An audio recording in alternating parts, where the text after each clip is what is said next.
My husband walked into our family dinner with my cousin on his arm, introducing her as his girlfriend to everyone.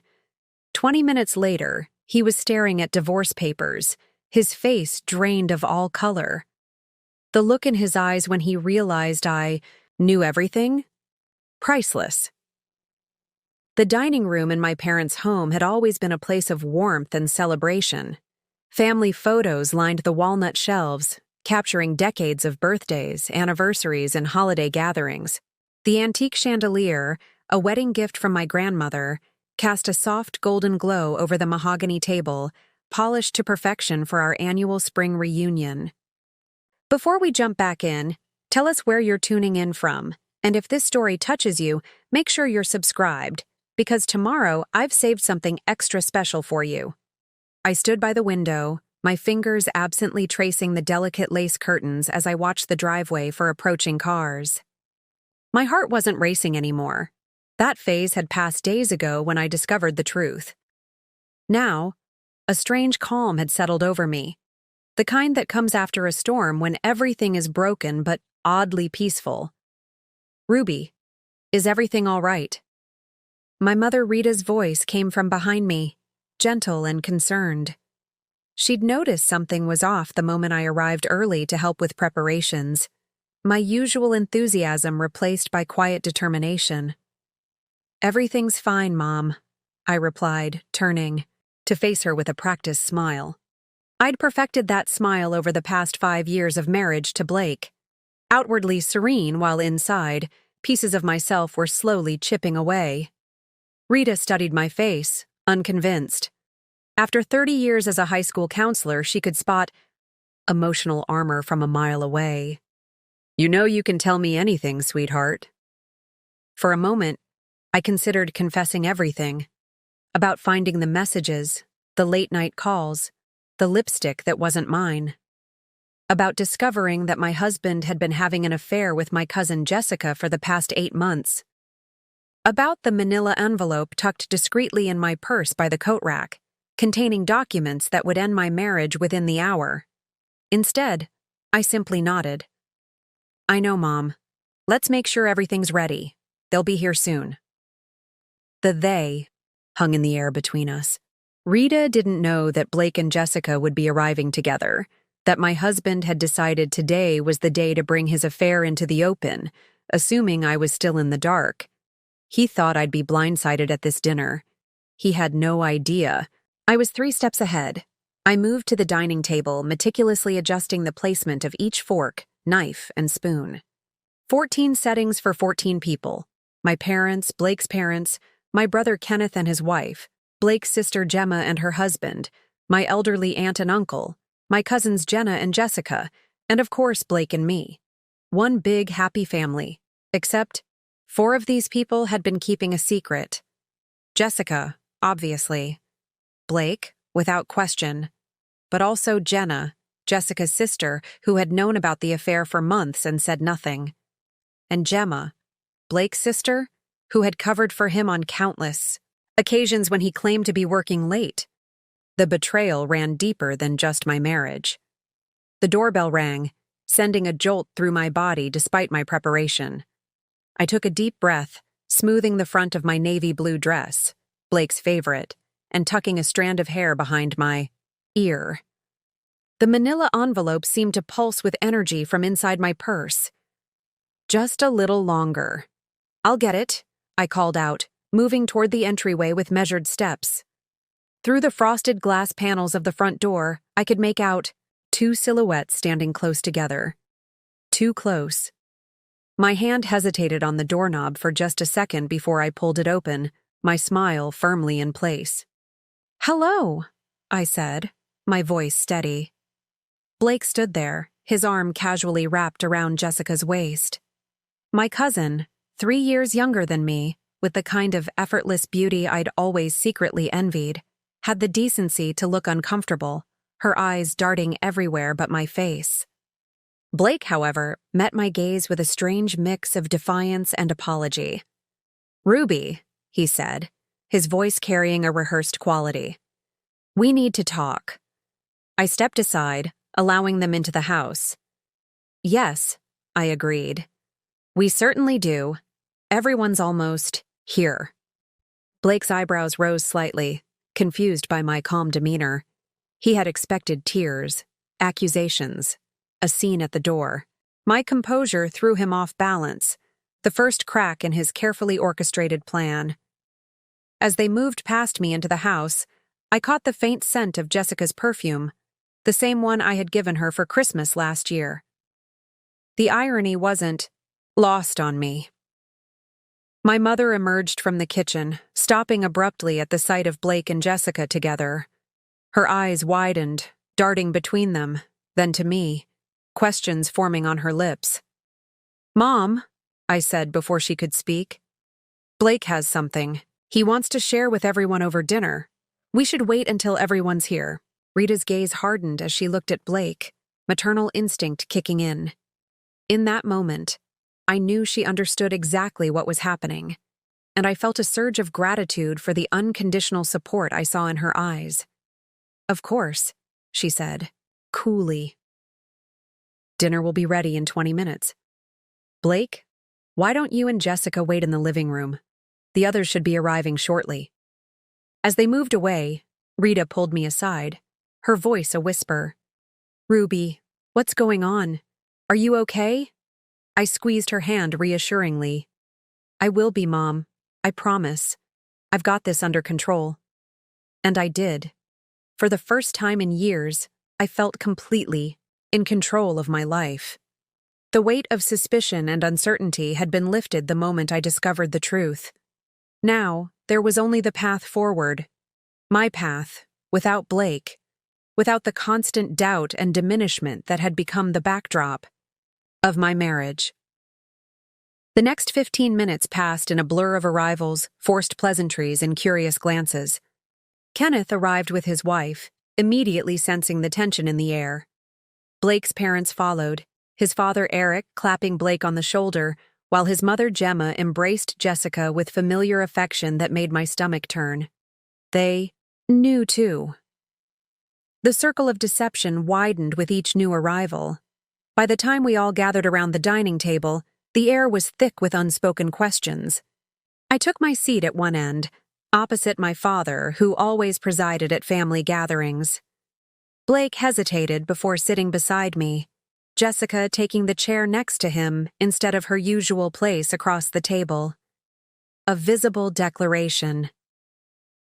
As my father began the traditional blessing of the meal, I reached for my purse beside my chair, my fingers closing around the manila envelope.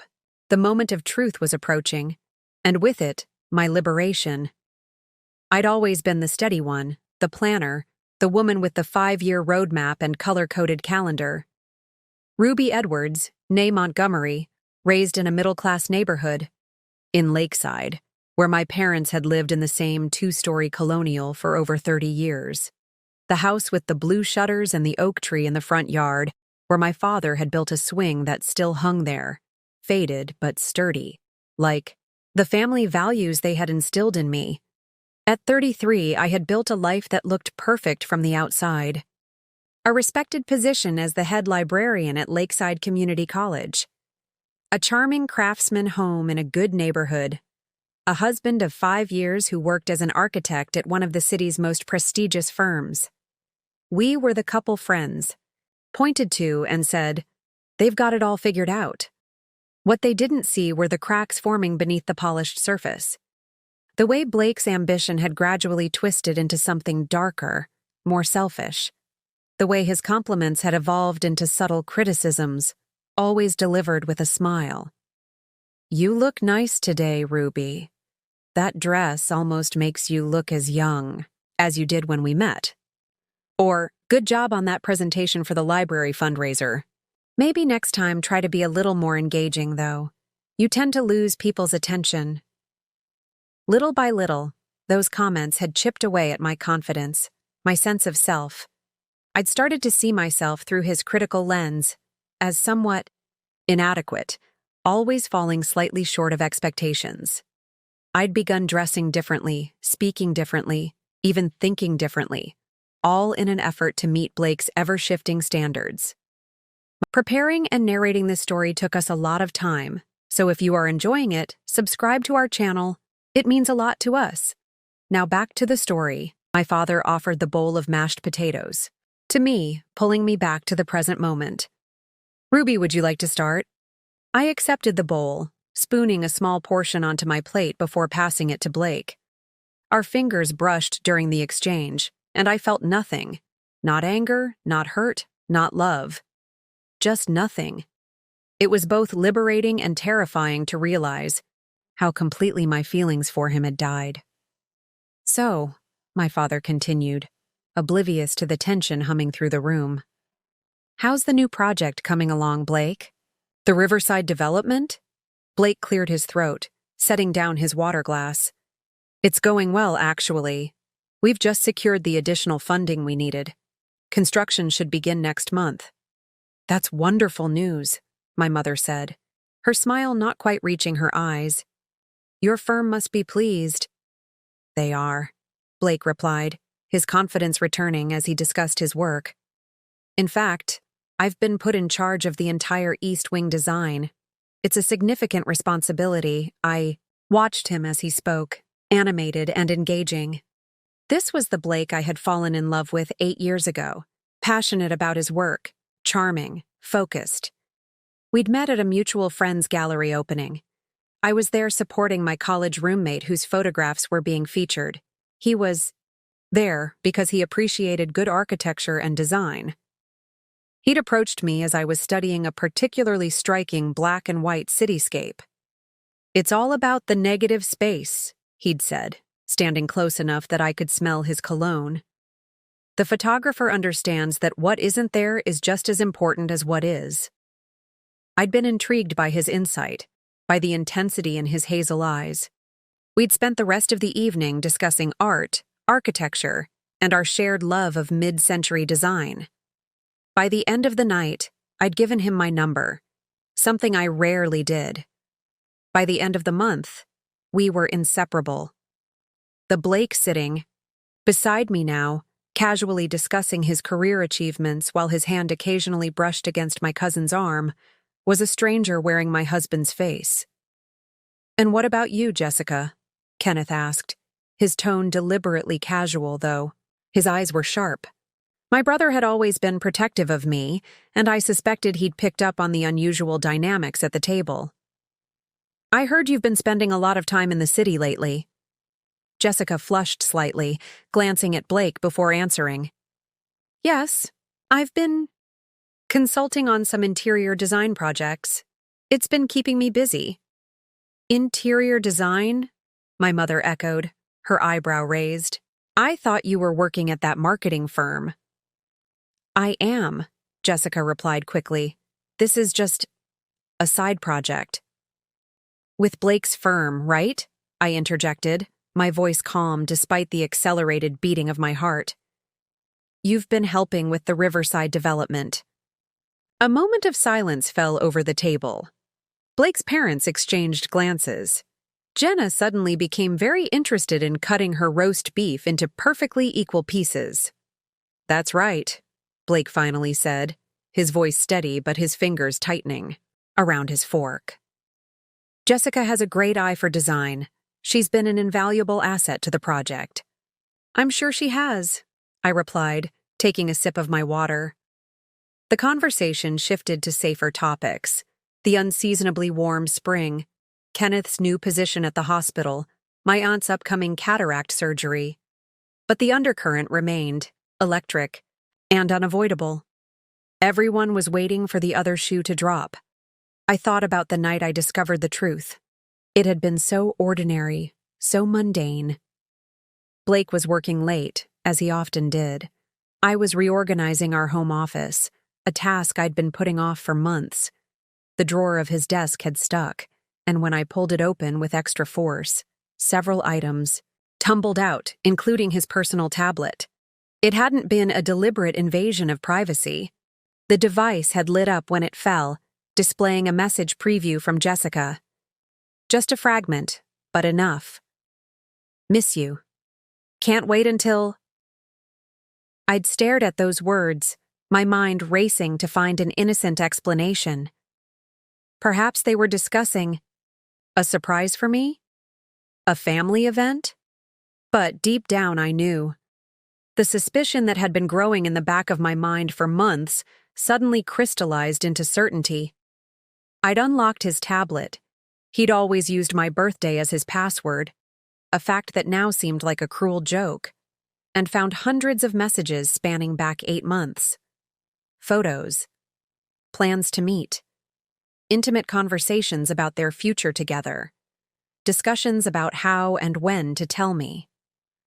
I hadn't cried. I hadn't screamed or thrown things or called him in a rage.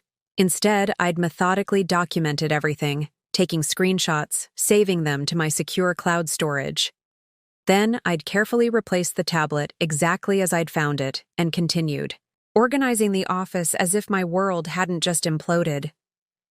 The next morning, I'd called a lawyer. By the end of the week, I had divorce papers drawn up. And when Blake mentioned the upcoming family dinner, suggesting casually that we might have something important to share with everyone, I knew exactly what he was planning, so I made plans of my own. "Ruby," Blake's mother Gemma said, drawing my attention back to the dinner table. "You're quiet tonight. Is everything all right?" I smiled at my mother-in-law, the woman who had welcomed me into her family with open arms, who had shared family recipes and traditions, and who had apparently known for months that her son was betraying me. "I'm fine, Gemma," I replied. "Just thinking about revelations. How sometimes the truth has been right in front of us all along, but we choose not to see it." Gemma's smile faltered. She glanced at her husband, then at Blake, who had stopped eating and was staring at his plate. "Sometimes," I continued, my voice carrying clearly around the suddenly quiet table, "we think we know the people closest to us, only to discover we never really knew them at all." "Ruby," Blake said, a warning note in his voice. "What is it, Blake?" I asked, turning to face him fully. "Is there something you'd like to share with everyone? Something about you and Jessica?" The table fell completely silent. All eyes moved between Blake, Jessica, and me. This was the moment, the precipice I'd been moving toward since the night I discovered their betrayal. There was no turning back now. The tension around the dining table was palpable as all eyes fixed on Blake. He straightened in his chair, clearing his throat as he set down his fork with deliberate precision. This was a man accustomed to controlling the narrative, to having everyone hang on his words during client presentations and board meetings. But for once, I had seized the script from him, and his momentary fluster revealed how unprepared he was for this deviation from his carefully orchestrated plan. "I was going to wait until after dinner," Blake said, his voice regaining its usual confidence. "But since Ruby has brought it up..." He reached for Jessica's hand, placing it atop the table for everyone to see. "Jessica and I have developed feelings for each other over the past several months working together. We didn't plan for this to happen, but we've decided to be honest about our relationship." Jessica's face flushed as she stared down at her barely touched dinner. At least she had the decency to look uncomfortable. "Honest?" The word escaped my lips as a half laugh. "That's an interesting choice of words, Blake." My mother set down her glass with enough force that water sloshed over the rim. "Blake, are you telling us that you've been having an affair with Jessica? With Ruby's cousin?" Blake met my mother's gaze with practiced sincerity. "Rita, I know this is difficult to hear. Ruby and I have grown apart over the past couple of years. We've been living separate lives under the same roof. What Jessica and I have found together is real connection, something that's been missing from my marriage for a long time." I marveled at how easily he rewrote our history, painting our marriage as a hollow shell, when just last week we'd hosted his colleagues for dinner, his arm draped possessively around my shoulders as he'd introduced me as my incredible wife, the backbone of our home. The same week he'd taken Jessica to the lakeside cabin that had been a wedding gift from my parents. "How long?"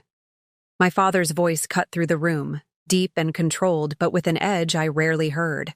How long has this been going on? Blake shifted slightly in his chair. Dad, I understand you're upset. I'm not your dad, my father interrupted coldly. Answer the question. Jessica spoke for the first time, her voice small. 8 months. 8 months. The same time frame I'd discovered in those messages. At least they weren't lying about that. 8 months, I repeated, nodding slowly. 8 months during which Blake and I celebrated our 5th anniversary, during which we discussed starting a family, during which we attended Jessica's birthday party, together, and I gave her that perfume she's wearing right now. Jenna, Jessica's sister, suddenly looked ill. She had known all along. I'd seen the messages between them where Jessica had confided in her, where Jenna had offered advice on how to break it to Ruby gently. Yet she'd sat across from me at our monthly family brunches, smiling and chatting about summer vacation plans as if she wasn't harboring this secret. Ruby. Blake's voice softened as he turned to me, adopting the sympathetic tone he used with difficult clients. I never meant to hurt you. These things, they just happen sometimes. People change. They grow apart. I think deep down, you felt it too. 5 years earlier, I might have believed him. 3 years earlier, I might have blamed myself, wondering what I'd done wrong, how I'd failed to keep his interest. 1 year earlier, I might have broken down in tears, begging him to reconsider, to give our marriage another chance. But the Ruby sitting at the table that evening was not the same woman who had walked down the aisle in a lace gown with stars in her eyes. That Ruby had gradually disappeared, eroded by 1,000 small moments of dismissal, of subtle undermining, of being made to feel that her thoughts and feelings were somehow less valid than his. The Blake I married had been charming, attentive, passionate about his work but equally invested in our relationship. He brought me coffee in bed on Sunday mornings. He listened attentively when I talked about my work at the library. He made plans for our future that always included we and us and our. But somewhere along the way, things had shifted. The change was so gradual I barely noticed it happening. The Sunday coffees became less frequent, then stopped altogether. My stories about work were interrupted with his more important projects. Our future plans became his career trajectory, with my role reduced to supportive spouse. What exactly did you think would happen tonight, Blake? I asked, genuinely curious. You bring my cousin to my parents' house, announce you're leaving me for her, and then what?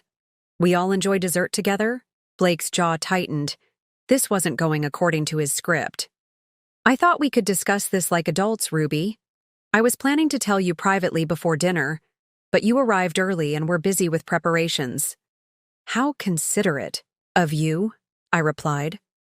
And where were you planning to have this private conversation? In my parents' guest bathroom? Or perhaps in the garden where we took our engagement photos? Jessica shifted uncomfortably beside him. Maybe we should continue this another time, she suggested quietly. This is a family dinner and what exactly do you think you are, Jessica? Kenneth interjected, his patience visibly fraying. You are family, our cousin. Ruby's cousin. Did that not factor into your decision at any point during these 8 months? Jessica flinched as if she'd been slapped.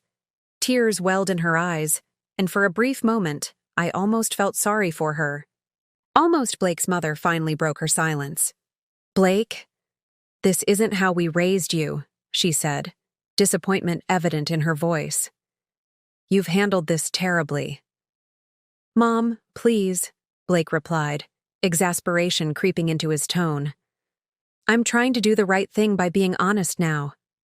Now? My father's laugh was hollow. After 8 months? That's not honesty, son. That's damage control because you got caught. I didn't get caught, Blake insisted, glancing at me with sudden suspicion. Ruby and I have been having problems for a long time.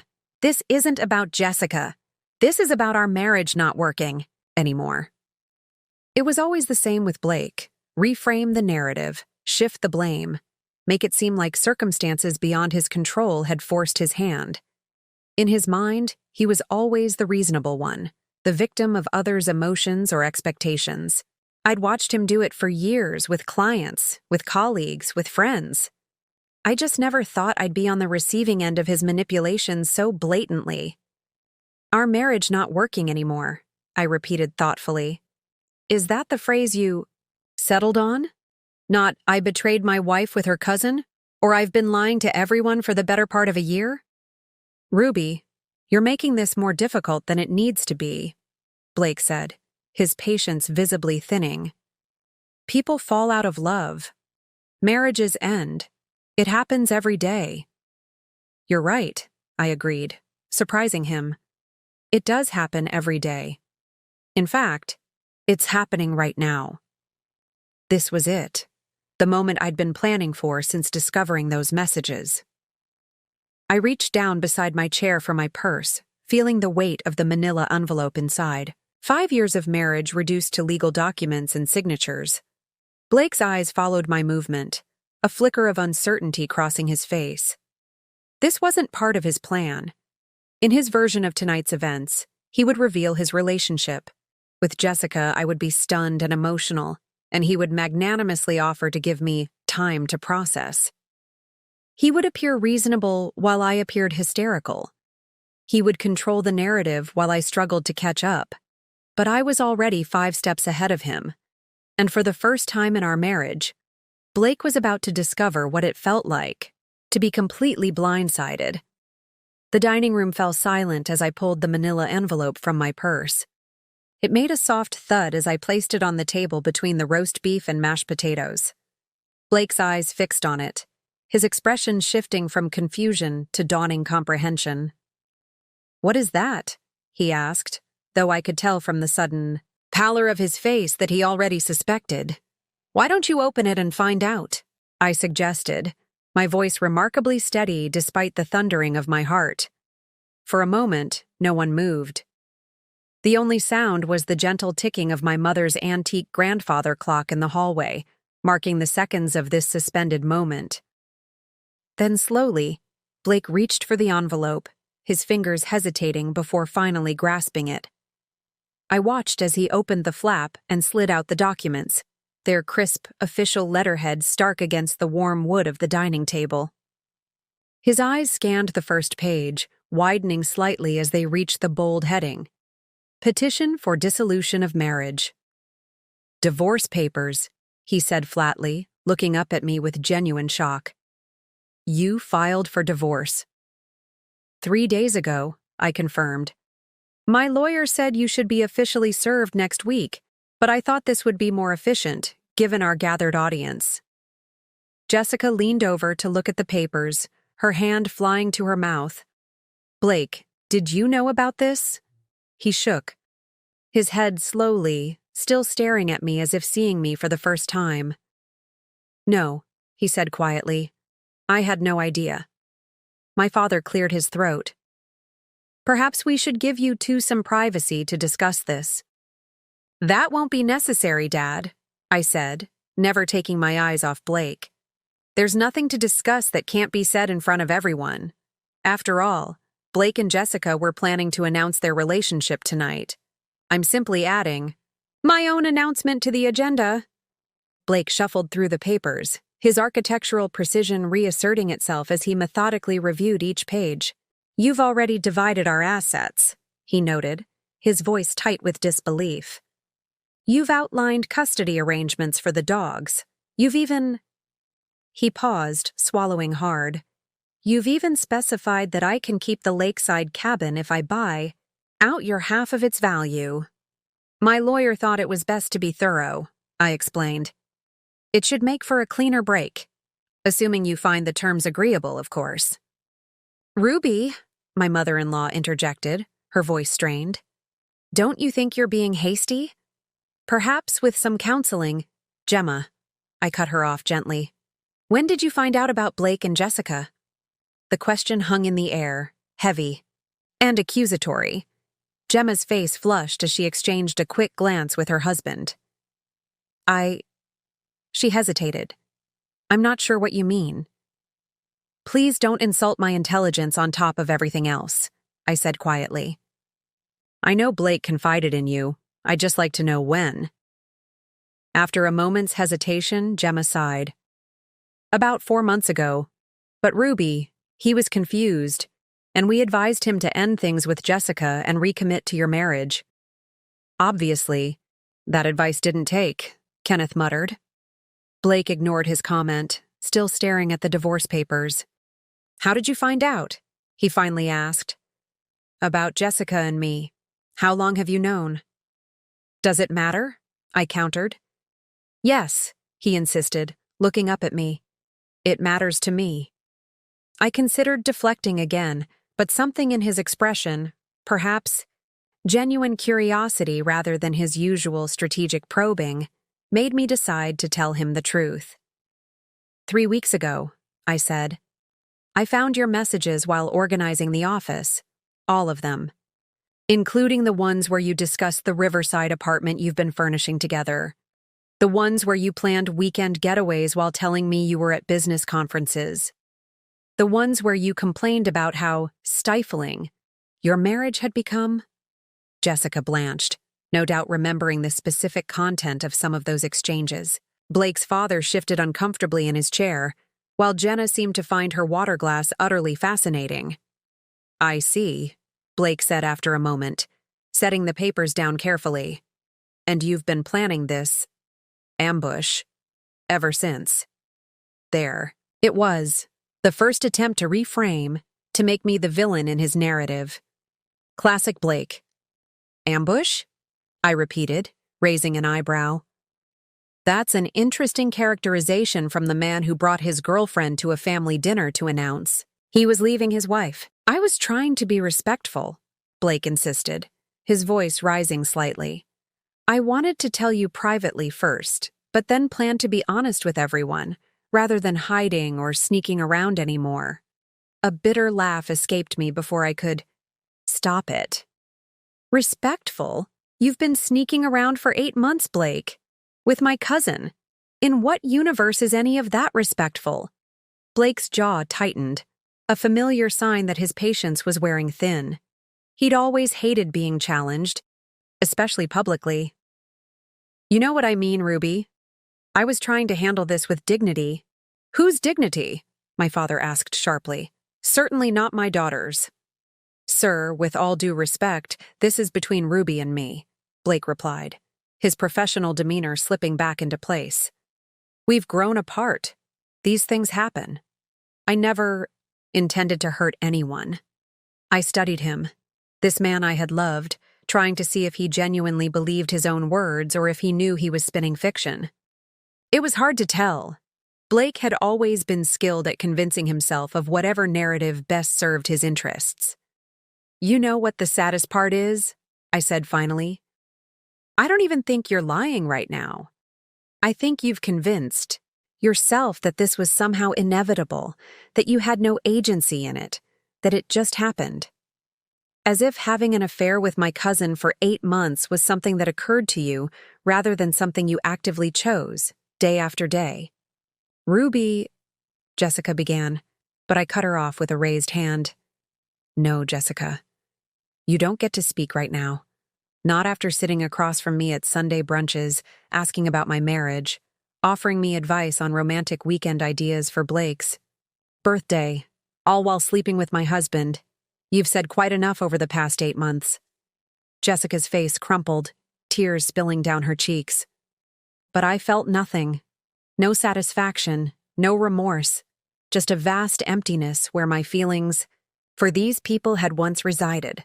Blake reached for the divorce papers again, flipping to the last page where a line awaited his signature. For a moment, I thought he might sign them then and there, bringing our marriage to its official end amidst the half-eaten dinner and stunned family members. Instead, he carefully slid the papers back into the envelope and set it down between us. When he looked up, his expression had changed. The shock had faded, replaced by something cooler, more calculated. This was Blake the negotiator, Blake the strategist, the version of my husband I'd learned to be wary of over the years. I'll buy Need to review these with my lawyer, he said calmly. The terms seem reasonable at first glance, but there may be details to discuss. In the meantime, he turned to Jessica, who was still fighting back tears. Perhaps we should go. That's it? Kenneth asked incredulously. Your wife hands you divorce papers after you brought your mistress to family dinner, and your response is, I'll have my lawyer look these over? Blake stood, straightening his suit jacket with practiced precision. What would you have me do, Kenneth? Create a scene? Ruby has clearly made her decision, and she's entitled to that. I'm simply respecting her choice. And there it was again. The reframing, the subtle shift in narrative. Suddenly, he was the reasonable one, graciously accepting my decision rather than facing the consequences of his actions. It was masterful, really. If I hadn't spent years watching him work, I might have missed it entirely. Blake, I said as he pulled out Jessica's chair, you forgot something. He paused, looking back at me with a raised eyebrow. What's that? I gestured to the envelope. Your copy of the divorce papers. You'll need them for your lawyer. After Blake and Jessica left, the dining room remained suspended in uncomfortable silence. My mother busied herself clearing plates that were still half full, a nervous energy propelling her movements. My father sat motionless, his hands folded on the table, eyes fixed on the space where the divorce papers had been.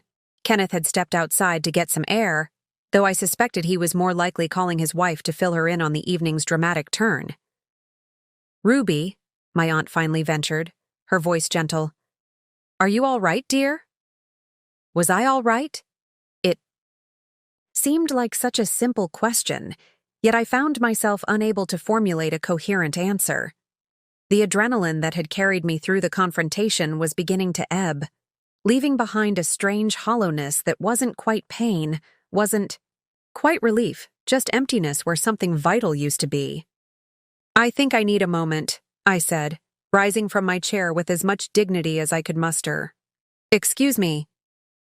I made my way upstairs to my old bedroom, preserved like a time capsule from my high school and college years. Academic trophies still lined the bookshelf. Faded photographs of long-ago friends were still tucked into the frame of the mirror. The twin bed was still covered with the purple quilt my grandmother had made for my 16th birthday.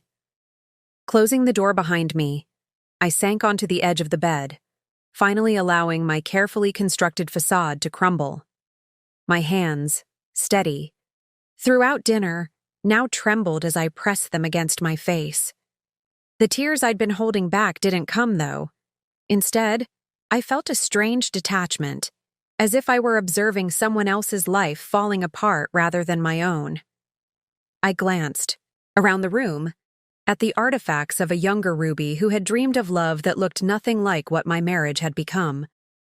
That Ruby had believed in partnership, in mutual respect, in growing together rather than apart. She had trusted that love when real didn't fade or transform into whatever twisted thing Blake had offered in its place. My phone buzzed in my pocket. A text from Blake. We need to talk.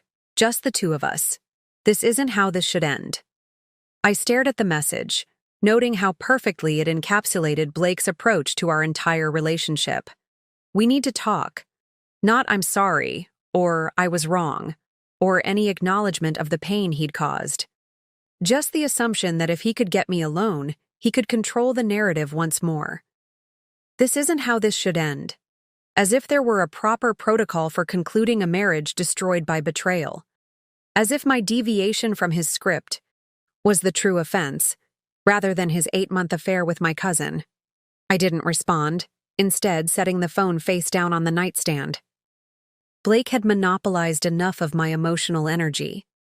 I wouldn't give him a single moment more tonight. A soft knock at the door pulled me from my thoughts. Ruby? It's Mom. May I come in? Yes, I called, straightening my posture and tucking a strand of hair behind my ear, reflexive gestures of composure that seemed pointless now. Rita entered, carrying 2 steaming mugs of tea. She set them on the nightstand and sat beside me on the bed, close enough for comfort, but not so close as to crowd me. My mother had always understood the delicate balance of support and space. Chamomile. With honey? She said, nodding toward the mugs. Just like when you were little and had a bad day at school. A smile tugged at my lips despite everything. Some things never change. And some things do, she replied, her voice gentle but firm. Sometimes they have to. We sat in silence for a moment, the familiar scent of chamomile filling the room. Outside, I could hear muffled voices as the remaining dinner guests presumably discussed the evening's revelations. I wondered what consensus they were reaching, whose side they were taking, whether any of it really mattered anymore. "How long have you known?" Rita finally asked, her eyes searching my face. "That something wasn't right between you and Blake?" I considered the question, trying to pinpoint the exact moment when doubt had first crept in. Had it been when Blake started working late without explanation? When he began criticizing my clothes, my friends, my interests? When intimacy became rare, then perfunctory, then non-existent? I think part of me has known for at least a year, I admitted. But I kept making excuses, blaming his stress at work, or my own insecurities. It was easier than facing the truth. Rita nodded, understanding in her eyes. "And Jessica? When did you suspect her involvement?" "I didn't," I said simply. "Not until I found the messages. That part was unexpected." My mother's face tightened, anger flickering across her features. "Of all people, your own cousin, in our home, at our family gatherings, all this time." "Mom," I interrupted gently, "it doesn't matter who it was. If it hadn't been Jessica, it would have been someone else. The problem wasn't her, it was Blake. It was our marriage." It was a realization that had crystallized for me during those sleepless nights after discovering the affair. Jessica's betrayal hurt, of course. The family complications made everything messier, more painful. But ultimately, she was a symptom, not the disease itself. The real illness had been growing in my marriage long before she entered the picture. "You're right," Rita conceded after a moment. "But that doesn't make what she did any less despicable." I reached for my mug, letting the warmth seep into my palms. "No, it doesn't. But focusing on her betrayal feels beside the point now. I'm more concerned with how I didn't see what was happening in my own marriage, how I let things deteriorate so badly without confronting them. You can't blame yourself for his choices, Ruby." "I'm not," I assured her. "Blake's actions are his, responsibility alone. But I am responsible for how long I allowed myself to be diminished, for how much of myself I surrendered trying to be what he wanted." Rita's eyes glistened with unshed tears. "When did that start? The diminishment?" The question struck me with unexpected force. When had it started? Not all at once, certainly. There had been no single moment I could point to and say, that's when I began to disappear. It had been gradual, insidious. "I think it started with small things," I said slowly, memories surfacing. Comments about my clothes being too conservative, suggestions that my job was less important than his, jokes at my expense when we were with friends that I laughed off because I didn't want to seem oversensitive.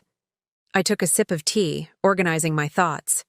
Then it progressed to bigger things. He started making decisions without consulting me.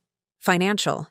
Choices, vacation plans, even which friends we'd maintain relationships with. If I objected, he'd make me feel irrational or difficult. "Why didn't you say something?" my mother asked, her voice pained. "To me? To your father? To anyone?" I smiled sadly. Because I was embarrassed.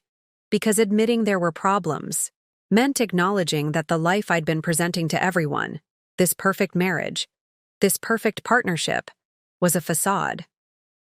And because part of me believed I really was the problem. That if I could just be better, more supportive, more understanding, things would improve. Oh, Ruby, Rita sighed, reaching for my hand. You've always been so independent, so strong-willed. I never imagined you could be made to feel that way. Neither did I admitted. But it happens so slowly you hardly notice. By the time you realize what's happening, you're already lost. We fell silent again, the weight of my words settling between us. Downstairs, I could hear the front door opening and closing as guests presumably departed. The evening thoroughly ruined by Blake's revelation and my countermove with the divorce papers. What happens now? My mother finally asked. It was the question I'd been asking myself for 3 weeks ever since finding those messages. What happens after you dismantle the life you've spent 5 years building? Where do you go when the future you'd planned suddenly evaporates? Now, I rebuild, I said, surprising myself with the conviction in my voice.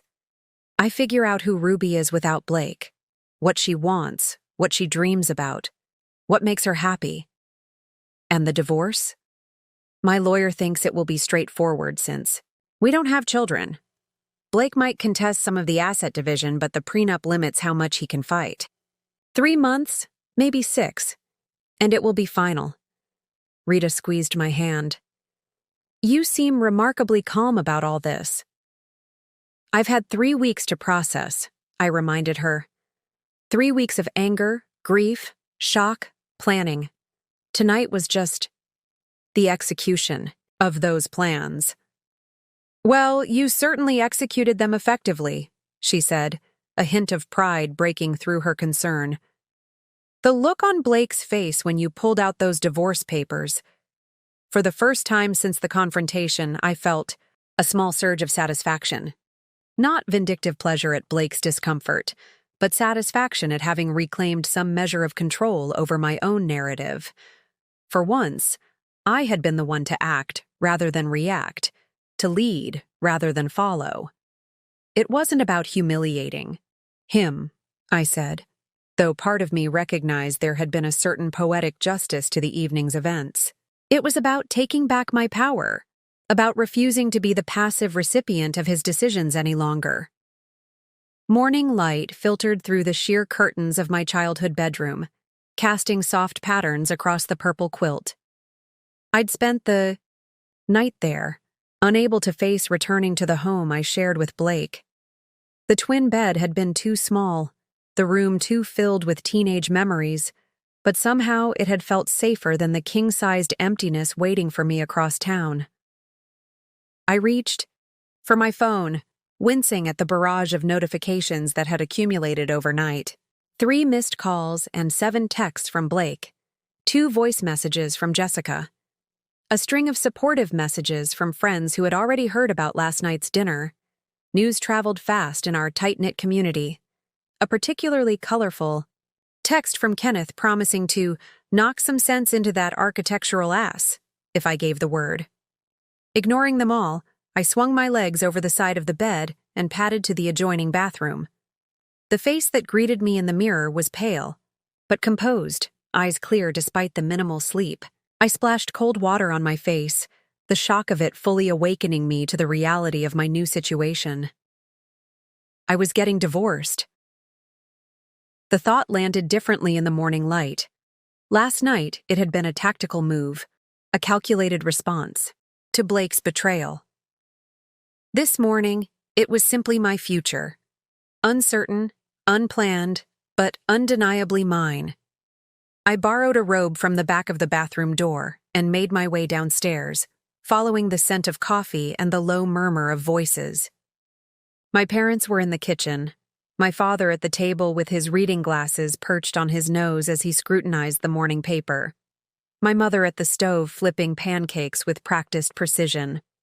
It was so achingly normal, so reminiscent of countless childhood mornings that for a moment I felt disoriented, as if the last 15 years had been merely a dream. "Good morning," I said, my voice still rough with sleep. They both looked up, concern immediately replacing the comfortable domesticity of the moment. "Ruby," my mother said, abandoning her pancakes to pull me into a fierce hug. "How did you sleep?" "Sweetheart?" "As well as could be expected," I replied, extricating myself gently to pour a cup of coffee. "What time is it?" "Just after 9, my father answered, setting aside his newspaper. "You needed the rest." I nodded, taking a long sip of coffee and feeling its warmth spread through me. "Has anyone called this morning?" My parents exchanged a glance that told me everything I needed to know. "Blake stopped by about an hour ago," my father admitted, his tone carefully neutral. "I told him you were still sleeping and that it would be best if he gave you some space." "Did he leave peacefully?" I asked, knowing Blake's persistence when he set his mind to something. "Eventually," my father said, a hint of satisfaction in his voice, suggesting there might have been more to the exchange than he was letting on. "He said he'd be at your house this afternoon if you wanted to talk." Our house. The craftsman with the blue door and the garden I'd spent 3 summers perfecting.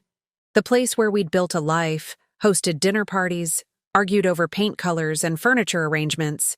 Now it was just another asset to be divided. Another piece of the past to be dismantled. "I'm not ready to see him yet," I said, surprised by the firmness in my voice. "I need time to figure things out." My mother returned to her pancakes, flipping the last batch onto a waiting plate. "Take all the time you need, honey.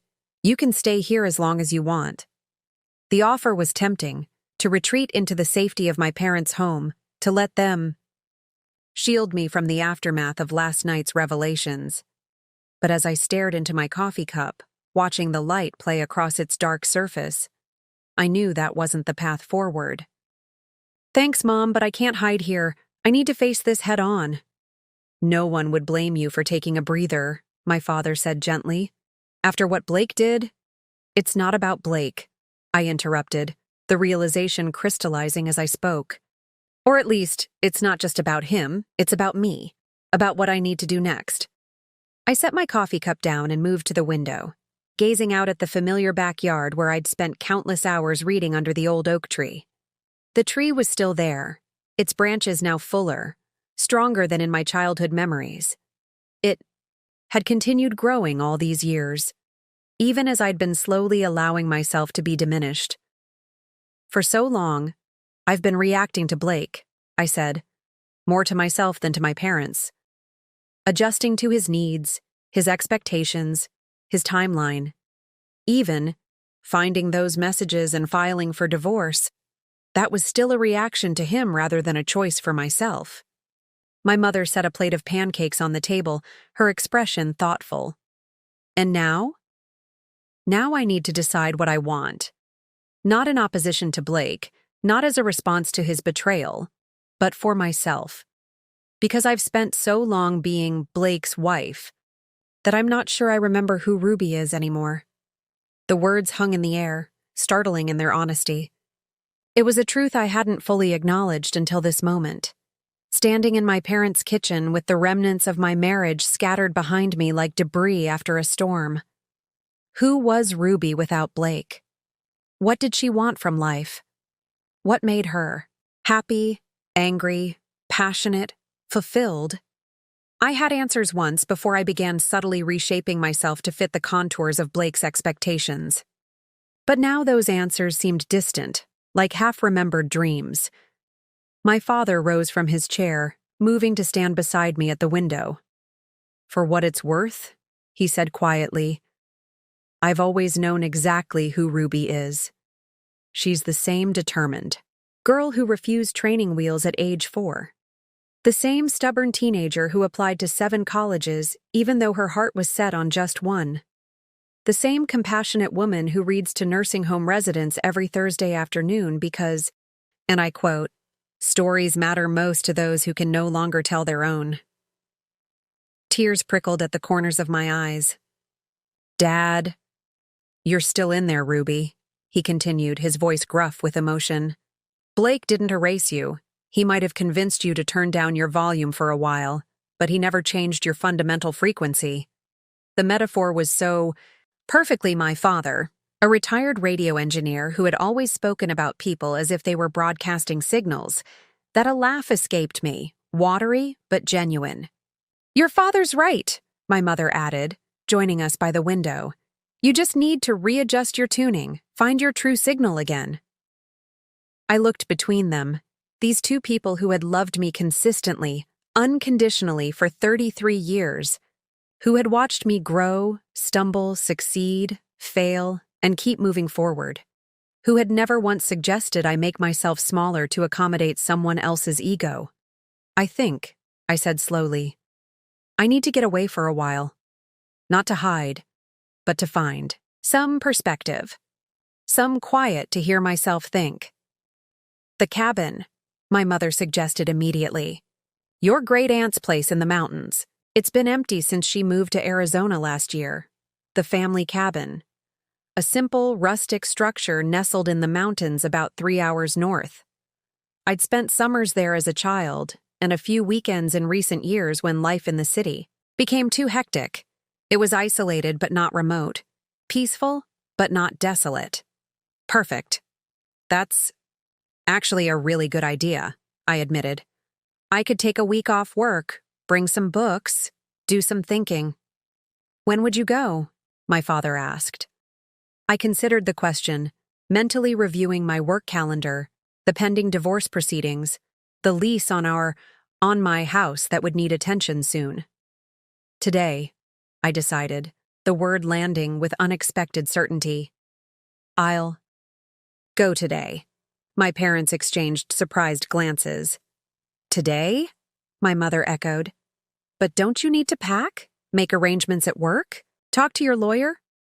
"I can pack in an hour. I have vacation days accumulated. My lawyer doesn't need me physically present for at least 2 weeks." The plan was forming rapidly now, each piece falling into place with satisfying clarity. "And, most importantly, I need to be somewhere Blake can't find me while I sort through all of this." My father nodded slowly, understanding dawning in his eyes. "You're afraid he'll try to change your mind?" It wasn't a question, but I answered anyway. "Not afraid exactly. I know I won't take him back, not after this. But Blake has always been persuasive. He knows exactly which emotional levers to pull, which insecurities to exploit. I'd rather not subject myself to that right now." "Then it's settled," my mother said with characteristic decisiveness. "I'll call Maureen to make sure the cabin's stocked with essentials. Your father can drive you up this afternoon." "Mom, I can drive myself." "Of course you can," she interrupted, already reaching for her phone. "But humor me. Let your father drive you, just this once. He'll bring your car back here so Blake won't know where you've gone if he comes looking."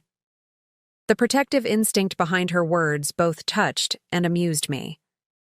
My mother, the former high school English teacher with a spine of steel, was ready to orchestrate an entire covert operation to shield me from my soon-to-be ex-husband. "All right," I conceded. "Dad can drive me, but first I need to go home and pack." And I hesitated, realizing what that meant. And potentially face Blake. My father's expression hardened. "I'll come with you." "We both will," my mother added, firmly. The drive to my house, our house, was silent, the weight of anticipation making conversation impossible. My father drove with both hands firmly on the wheel, his usual relaxed posture replaced by a vigilant stiffness. My mother sat in the back seat, one hand resting reassuringly on my shoulder.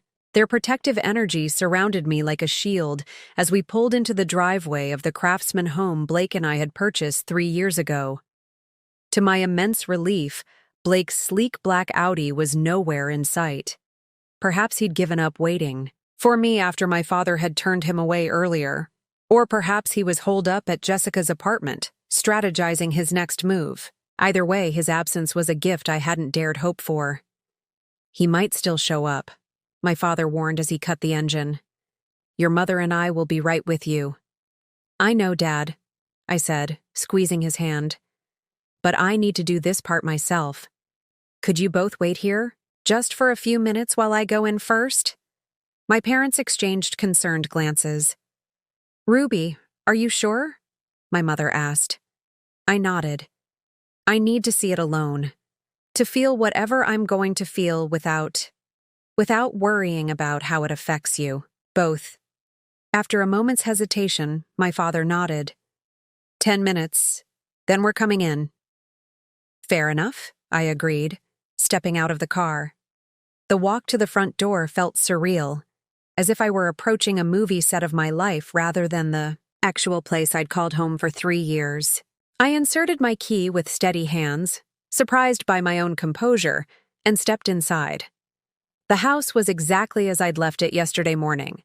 Coffee mug in the sink, mail stacked neatly on the entryway table, Blake's running shoes kicked off.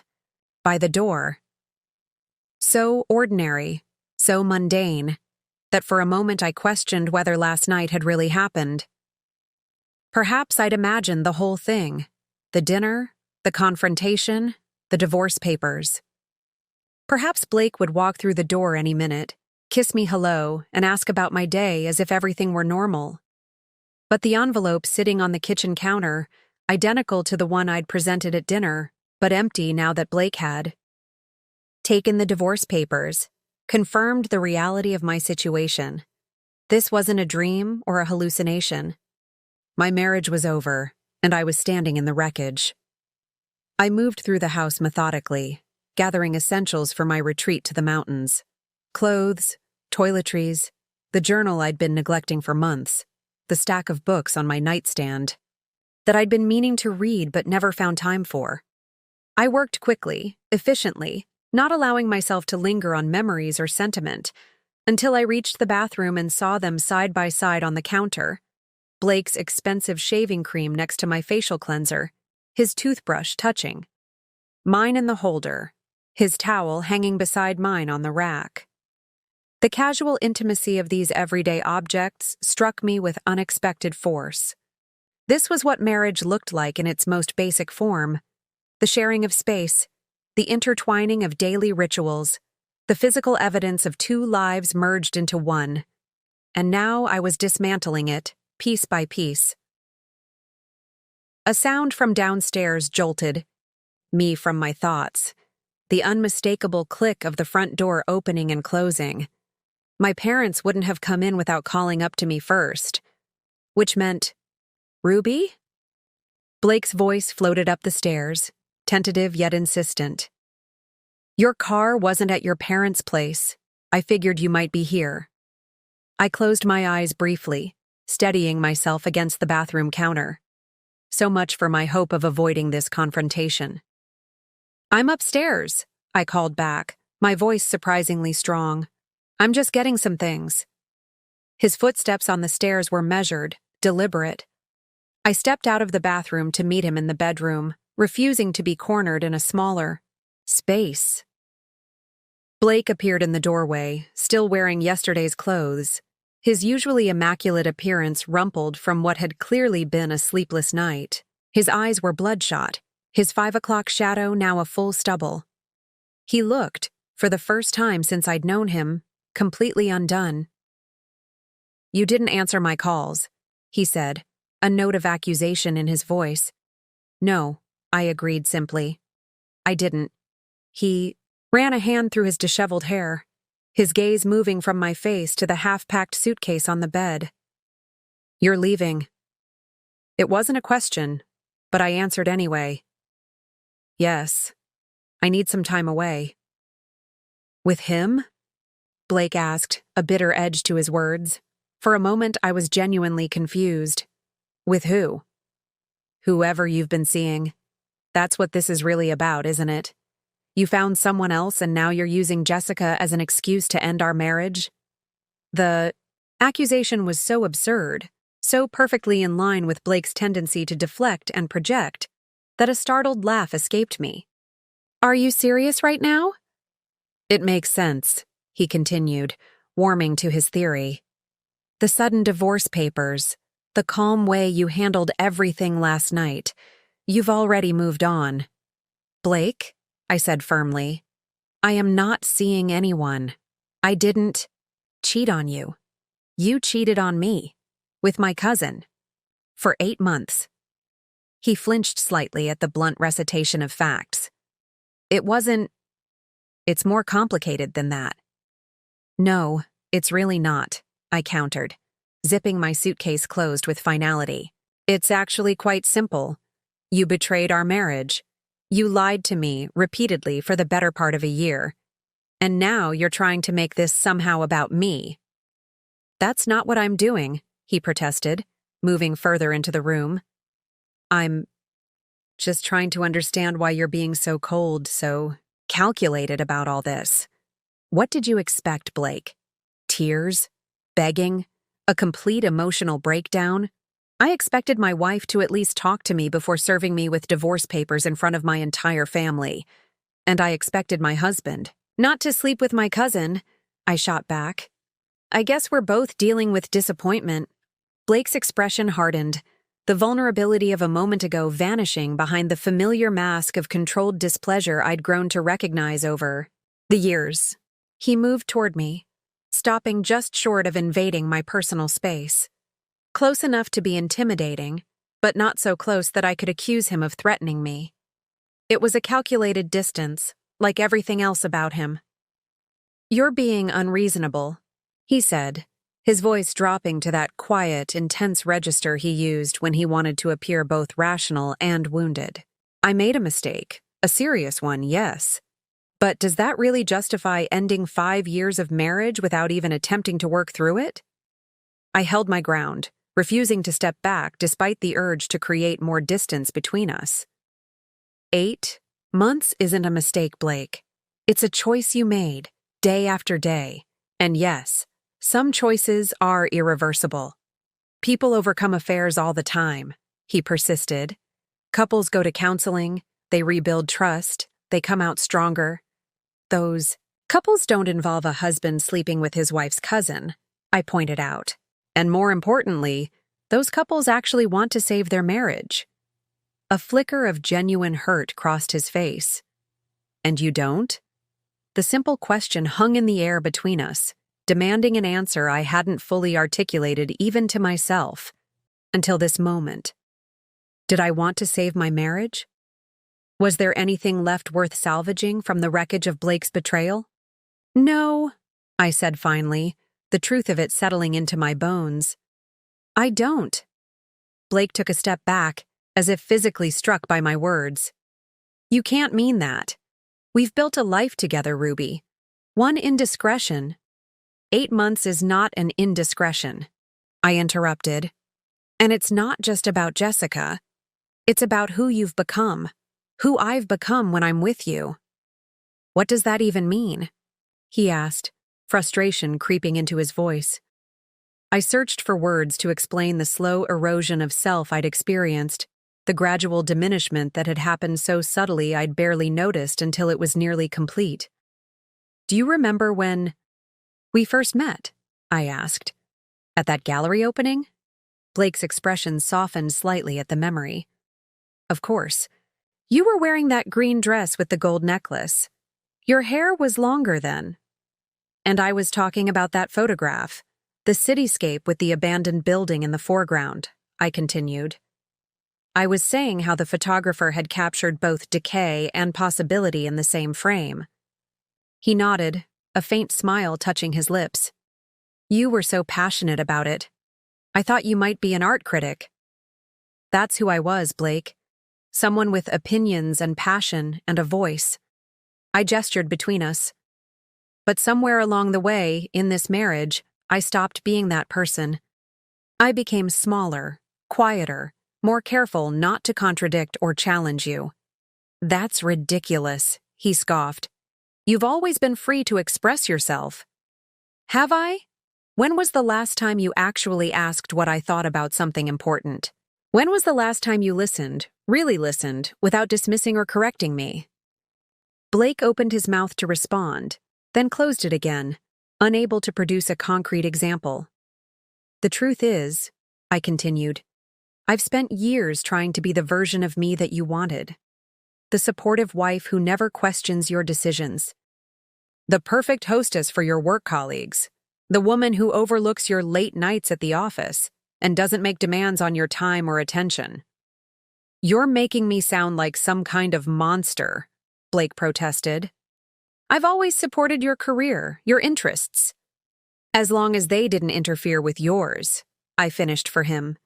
As long as they didn't require you to make any significant adjustments to your life.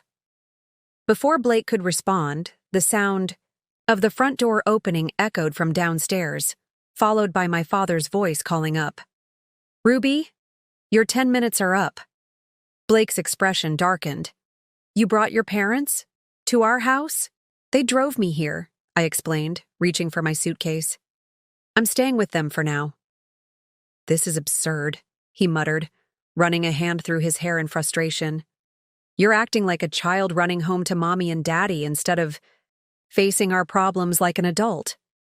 The condescension in his tone was so familiar, so predictable that it almost made me laugh. Even now, confronted with the consequences of his own actions, he couldn't resist trying to make me feel immature and irrational. No, Blake, I said calmly. I'm acting like a woman who knows her own worth, who refuses to stay in a marriage with someone who doesn't respect her enough to remain faithful, who's finally setting boundaries after years of having them ignored or dismissed. Footsteps on the stairs announced my parents' approach. Blake glanced toward the hallway, his jaw tightening as he realized our private conversation was about to be interrupted. Where are you going? He asked, his voice lower now, urgent. Your mother said you were taking some time away. Where? That's not your concern anymore, I replied, lifting my suitcase from the bed. The hell it isn't, he snapped, the polished veneer finally cracking to reveal the anger beneath. You're still my wife. I have a right to know where you'll be. You forfeited that right when you started sleeping with my cousin, I said simply. My father appeared in the doorway, his expression carefully neutral but his stance protective. Everything okay in here? Fine, Dad, I assured him. I'm ready to go. Blake looked between us, realization dawning that he was losing control of the situation, and of me. It was a novel experience for him, I imagined, this sensation of powerlessness. Ruby. Please, he said, his tone softening again, pivoting seamlessly from anger to appeal. Just give me a chance to explain everything properly, without an audience. We owe our marriage at least that much. For a brief moment, I felt the familiar pull of his persuasion, the well-practiced sincerity in his eyes, the perfectly calibrated note of humility in his voice. How many times had I yielded to that combination in the past, setting aside my own needs or concerns because he made such a convincing case for his? No, Blake, I said quietly but firmly. The time for explanations was before you decided to betray our marriage, before you brought my cousin to a family dinner to announce you were leaving me, before you made me feel like I was somehow deficient for years. I moved past him toward the door, suitcase in hand. My lawyer will be in touch about the next steps in the divorce proceedings. Until then, I'd appreciate it if you didn't contact me. You can't just walk away, he called after me, a note of desperation finally breaking through his controlled facade. We need to talk about this. I paused at the top of the stairs, turning to face him one last time. That's the thing, Blake. For the first time in years, I don't need to do anything you say, and it feels absolutely liberating. The 3-hour drive to the mountain cabin passed mostly in silence. My father focused on the winding roads as we climbed higher into the mountains, while I stared out the window at the passing landscape. The urban sprawl gradually gave way to suburbs, then to farmland, and finally to the dense pine forests that signaled our approach to the family's mountain retreat. My mind, however, was still back at the house, replaying my confrontation with Blake. His shifting tactics, from accusation to appeal, from self-righteousness to vulnerability, were so predictable that I could almost chart them on a graph. What surprised me was my own response, the clarity and strength I'd found to resist his manipulations. Where had that version of me been hiding all these years? You're quiet, my father observed as we turned onto the gravel road that led to the, second thoughts? No, I said firmly. Just processing. It's strange to realize how easily I fell into certain patterns with Blake, how I learned to accommodate his moods, his needs, his expectations, often at the expense of my own. My father nodded thoughtfully. Sometimes we don't notice the water rising until we're nearly drowning. That's exactly it, I agreed. It was so gradual. A small compromise here, a minor concession there. By the time I realized how much of myself I'd surrendered, it seemed easier to keep surrendering than to fight for that lost ground. And now?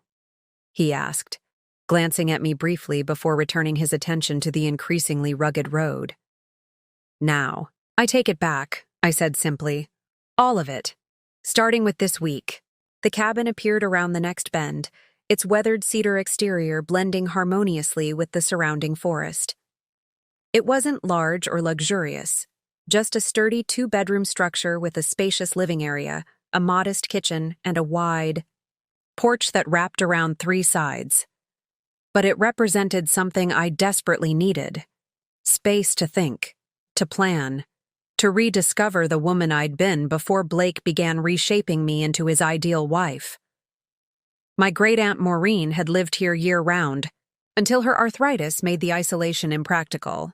Now she lived in a retirement community in Arizona, and the cabin served as a family retreat. I hadn't visited in over a year. Blake had always preferred more sophisticated vacation destinations, but as we pulled up to the familiar building, I felt a sense of homecoming that had nothing to do with the structure itself, and everything to do with the freedom it represented. "Your mother called Maureen," my father said as he cut the engine. "She had the caretaker stock the fridge and make sure everything's working. You should be all set for at least a week." "Thanks, Dad," I said, squeezing his hand. "For everything, we unloaded my suitcase and a box of additional supplies my mother had insisted on packing, just in case, and carried them into the cabin. The interior was just as I remembered. Knotty pine walls, comfortable but worn furniture, shelves lined with well-thumbed paperbacks left by various family members over the years. A faint scent of cedar and wood smoke lingered in the air, comforting and familiar. "I should head back before it gets dark," my father said, setting the box on the kitchen counter. "Your mother will want a full report," I smiled, imagining my mother pacing the house, waiting for confirmation that I was safely installed in my mountain sanctuary. "Tell her I'm fine. Better than fine, actually. I think this is exactly what I need right now." My father pulled me into a tight hug. "Call us if you need anything. Anything at all." "I will," I promised. After he left, the silence of the cabin enveloped me completely. No traffic noise, no neighbors, no sound but the gentle rustling of pine needles in the breeze, and the occasional call of a bird. I moved to the porch, settling into one of the Adirondack chairs that faced west toward the valley below. The sun was beginning its descent, casting long shadows across the landscape and painting the distant ridges in shades of purple and gold.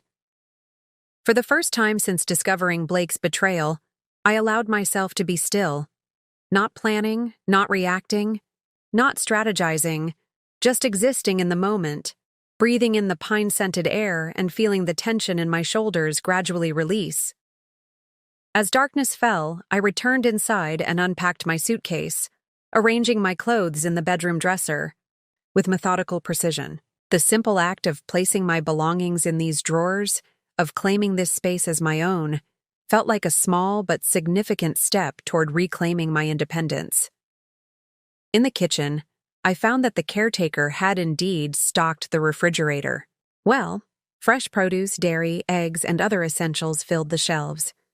I made myself a simple dinner of scrambled eggs and toast, realizing as I ate that it was the first real meal I'd had since the disastrous family dinner the night before. After washing my dishes, I settled on the living room sofa with a legal pad I'd brought along. It was time to be strategic. Blake wouldn't simply accept defeat and walk away. That much was clear from our interaction at the house. He would continue pushing, manipulating, attempting to regain control of the situation. I needed to be prepared. At the top of the page, I wrote divorce strategy in bold letters. Beneath it, I began listing everything I needed to address. Legal representation. Already retained Emma Kingsley. Need to update her on recent development schedule meeting for when. I return to town financial matters. Joint accounts need to be separated. Investment portfolio division per prenup mortgage. On house retirement accounts. Living arrangements. Stay with parents. Temporarily. Find apartment or condo in town. Eventually sell house. Or buy out Blake's share. Personal items to retrieve from house. Important documents. Irreplaceable personal items. Family heirlooms communication boundaries. No direct contact with Blake if possible. All communication through lawyer's block on social media. What to tell mutual friends. Work. Considerations notify HR of name change back to Montgomery. Address potential gossip questions. Consider timing with upcoming library fundraiser. The list grew longer as I continued to think through the practical aspects of dismantling a 5-year marriage. It was overwhelming but also strangely empowering to see it laid out so clearly. These were concrete steps, actionable items that would move me from Blake's wife back to simply Ruby. When I reached the bottom of the page, I hesitated, then added one final category. Self-rediscovery. What do I want now? What did I set aside for Blake's sake? Who am I beyond this marriage? This last section was both the most important and the most daunting. The practical matters of divorce, while complex and potentially contentious, were ultimately just logistics. But rebuilding my sense of self after years of subtle erosion, that was the real challenge ahead. I stared at the page for a long time, tapping my pen against the last question. Who was I beyond this marriage? The woman who had met Blake at that gallery opening 8 years ago had been confident, opinionated, passionate about literature and art and social justice. She'd had dreams beyond being someone's wife, dreams of writing a novel someday, of traveling to literary landmarks across Europe, of perhaps even pursuing a PhD in library science. Where had those dreams gone? They hadn't vanished all at once, but had been gradually set aside as Blake's career took precedence, as his vision for our life together superseded my own ambitions. On a fresh page, I began a new list titled Reclamation. Under it, I wrote down every interest, dream, and aspect of myself that I had diminished or abandoned during my marriage. Creative writing, the short stories I used to write on weekends. Book club, quit when Blake complained it took too much time. Close friendships, especially with Megan and Diane, whom Blake found too negative. Travel preferences, literature-focused rather than Blake's preference for luxury resorts. Personal style, the vintage-inspired clothes Blake thought didn't reflect his professional image. Political engagement, the volunteer work I'd scaled back when Blake worried it might affect his clients' perceptions. The list grew longer, each item a small piece of myself I had surrendered, often so gradually and imperceptibly that I hardly noticed it happening. Looking at them now, collected on the page, I felt a complex mixture of grief for what I'd lost and determination to reclaim it all. By the time I set the legal pad aside, it was past midnight. The cabin had grown cool as the mountain air chilled, and I wrapped myself in one of the handmade quilts that had been a fixture here for as long as I could remember. Outside, the forest was alive with night sounds, the soft hooting of an owl, the rustling of nocturnal creatures in the underbrush, the gentle creaking of branches in the breeze. I stood by the window, looking out at the sliver of moon visible through the trees, and felt something stir within me that I hadn't experienced in years. Possibility. For so long, my future had been defined by Blake's plans, Blake's ambitions, Blake's timeline. Now the path ahead was uncharted, frightening in its uncertainty, but exhilarating in its openness. For the first time in years, I could choose the direction based solely on what I wanted, what I needed. I knew the road wouldn't be easy. Blake wouldn't simply disappear from my life. The divorce proceedings would ensure that we remained connected, at least legally, for months to come. There would be challenges, both practical and emotional. There would be moments of doubt, of fear, of wondering whether I was making the right choice. But as I finally made my way to bed, sliding between cool sheets in the cabin's smaller bedroom, I felt more certain than I had in years. This wasn't just about leaving Blake, it was about finding Ruby again. And that journey, however difficult, was long overdue. For 6 days, the cabin became my sanctuary. I fell into a simple routine. Mornings spent hiking the nearby trails, afternoons dedicated to reading and writing, evenings planning my path forward. The solitude that might once have felt oppressive now felt like a gift, space to think without Blake's influence coloring my perspective, without the well-meaning but sometimes overwhelming concern of my parents. I checked in with them daily, brief calls to assure them I was safe and well. Spoke with my lawyer twice, updating her on the confrontation with Blake and confirming our strategy moving forward. But otherwise, I remained disconnected from the outside world, deliberately avoiding the barrage of texts and calls that continued to light up my phone from Blake, from Jessica, from curious friends and family members who had heard about the dramatic dinner. By the 7th day, I woke with a clarity I hadn't felt in years. The mountain air, the distance, the time for reflection, all had combined to strengthen my resolve. I was ready to return, not to my old life, but to begin constructing a new one on my own terms. I packed my belongings methodically, cleaning the cabin to leave it ready for the next family member who might seek its solace. As I loaded my suitcase into my father's car, he had arranged for a friend to drive it up so I could return independently. I took one last look at the weathered structure that had sheltered me during this crucial transition. "Thank you," I whispered, feeling only slightly foolish for addressing a building. But the sentiment was genuine. This place had held space for my transformation, had witnessed my shift from confusion and hurt to determination and purpose. The drive back to town was as thoughtful as the drive up had been, but with a different quality to my reflections. No longer focused on what I was leaving behind, I found myself looking ahead, mentally preparing for the necessary confrontations and decisions that awaited me. My first stop wasn't my parents' house as they expected, but the house I had shared with Blake. I needed to retrieve important documents and personal items before the divorce proceedings advanced further. I had confirmed with my lawyer that I had every right to enter the property, as my name was still on the deed and I hadn't formally moved out. As I pulled into the driveway, I noted with relief that Blake's car wasn't there.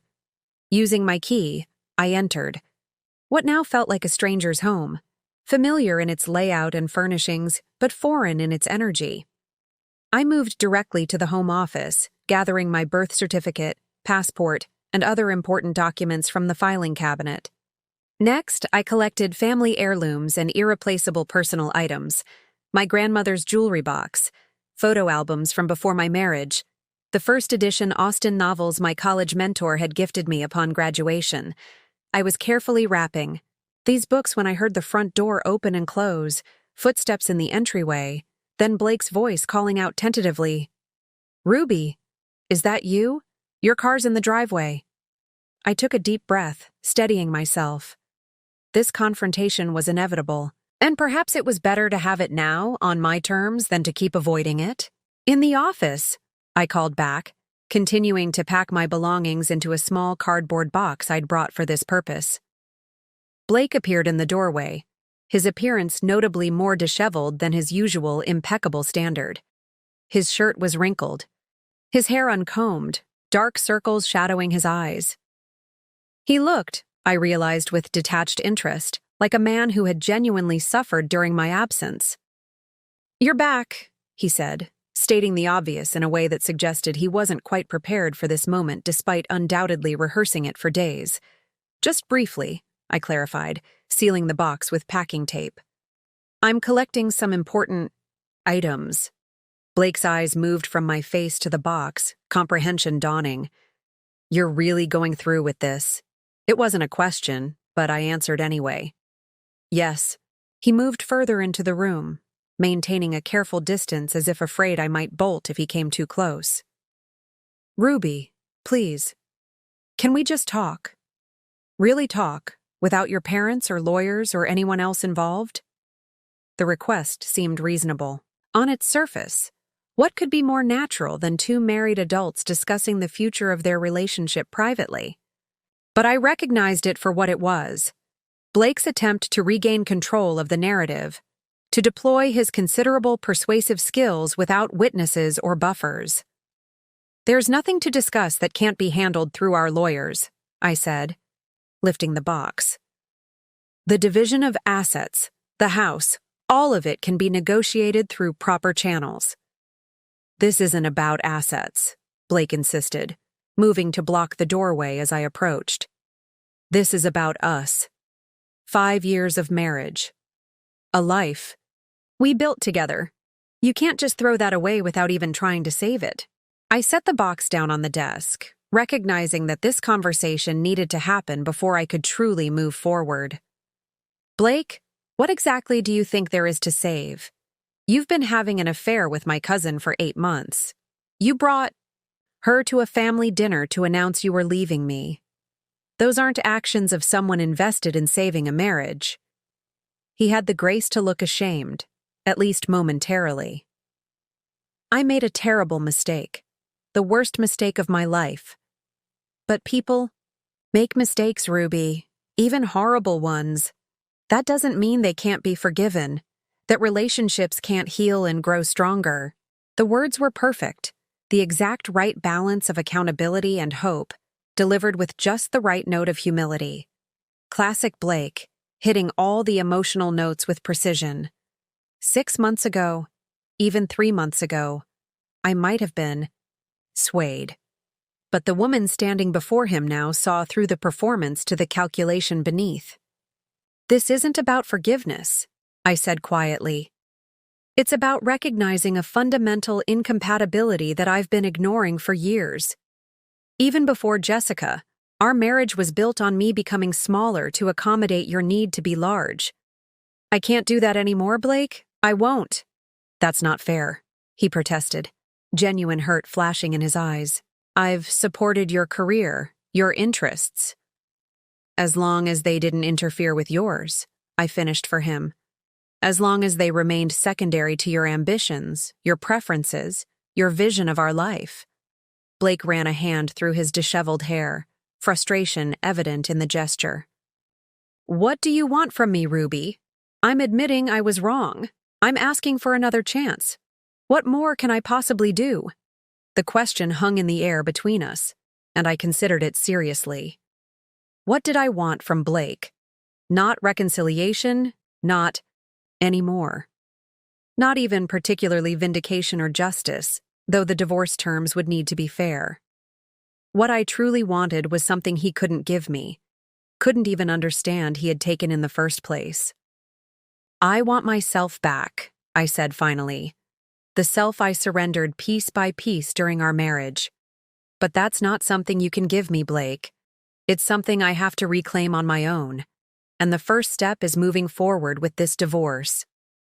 Blake's expression darkened, the sincere remorse giving way to something harder, more calculating. And you've decided this unilaterally. No discussion, no counseling, no chance for me to make amends. You've appointed yourself judge, jury, and executioner of our marriage. No, I corrected him. You did that when you started sleeping with Jessica, when you planned to leave me. I'm just accepting the verdict you already delivered. This isn't who you are, Blake said, his voice softer now, almost pleading. The Ruby I know wouldn't make such a drastic decision without at least trying to work things out. She's compassionate, forgiving, reasonable. The words struck me like a physical blow, not because they hurt, but because they illuminated so perfectly the dynamic that had defined our relationship. Blake wasn't describing who I actually was. He was describing the version of me he had cultivated. Compliant, accommodating, willing to overlook his transgressions for the sake of peace. "That's the thing, Blake," I said, meeting his gaze steadily. "You don't know who I am. Not anymore. Maybe you never did." I picked up the box again and moved toward the door. This time he stepped aside, perhaps recognizing the futility of further resistance. But as I passed him, he reached out, his fingers brushing my arm, not forcefully, but with enough intent to make me pause. "I still love you," he said, his voice barely above a whisper. "Despite everything, I never stopped loving you." For a moment, I allowed myself to remember the early days of our relationship, the genuine connection we'd shared, the hopes we'd nurtured, the future we'd planned together.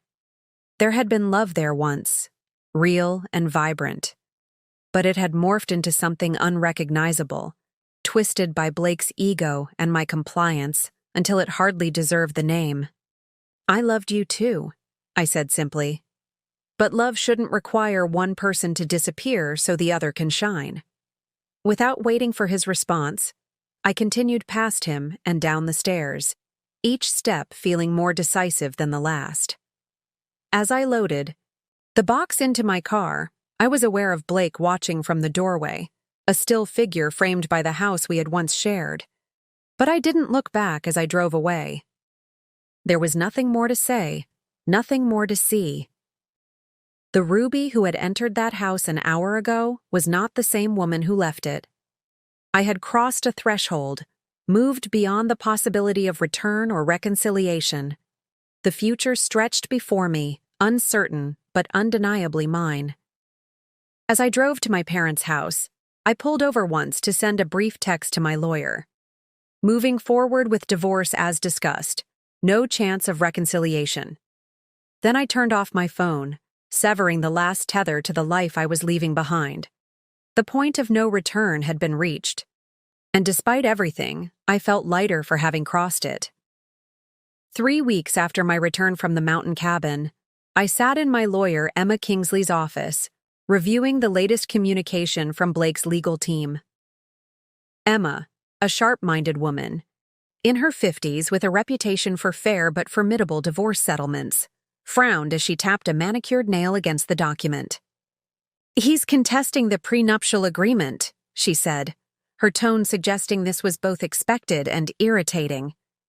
"Claims it was signed under duress and doesn't reflect a fair division of assets acquired during the marriage."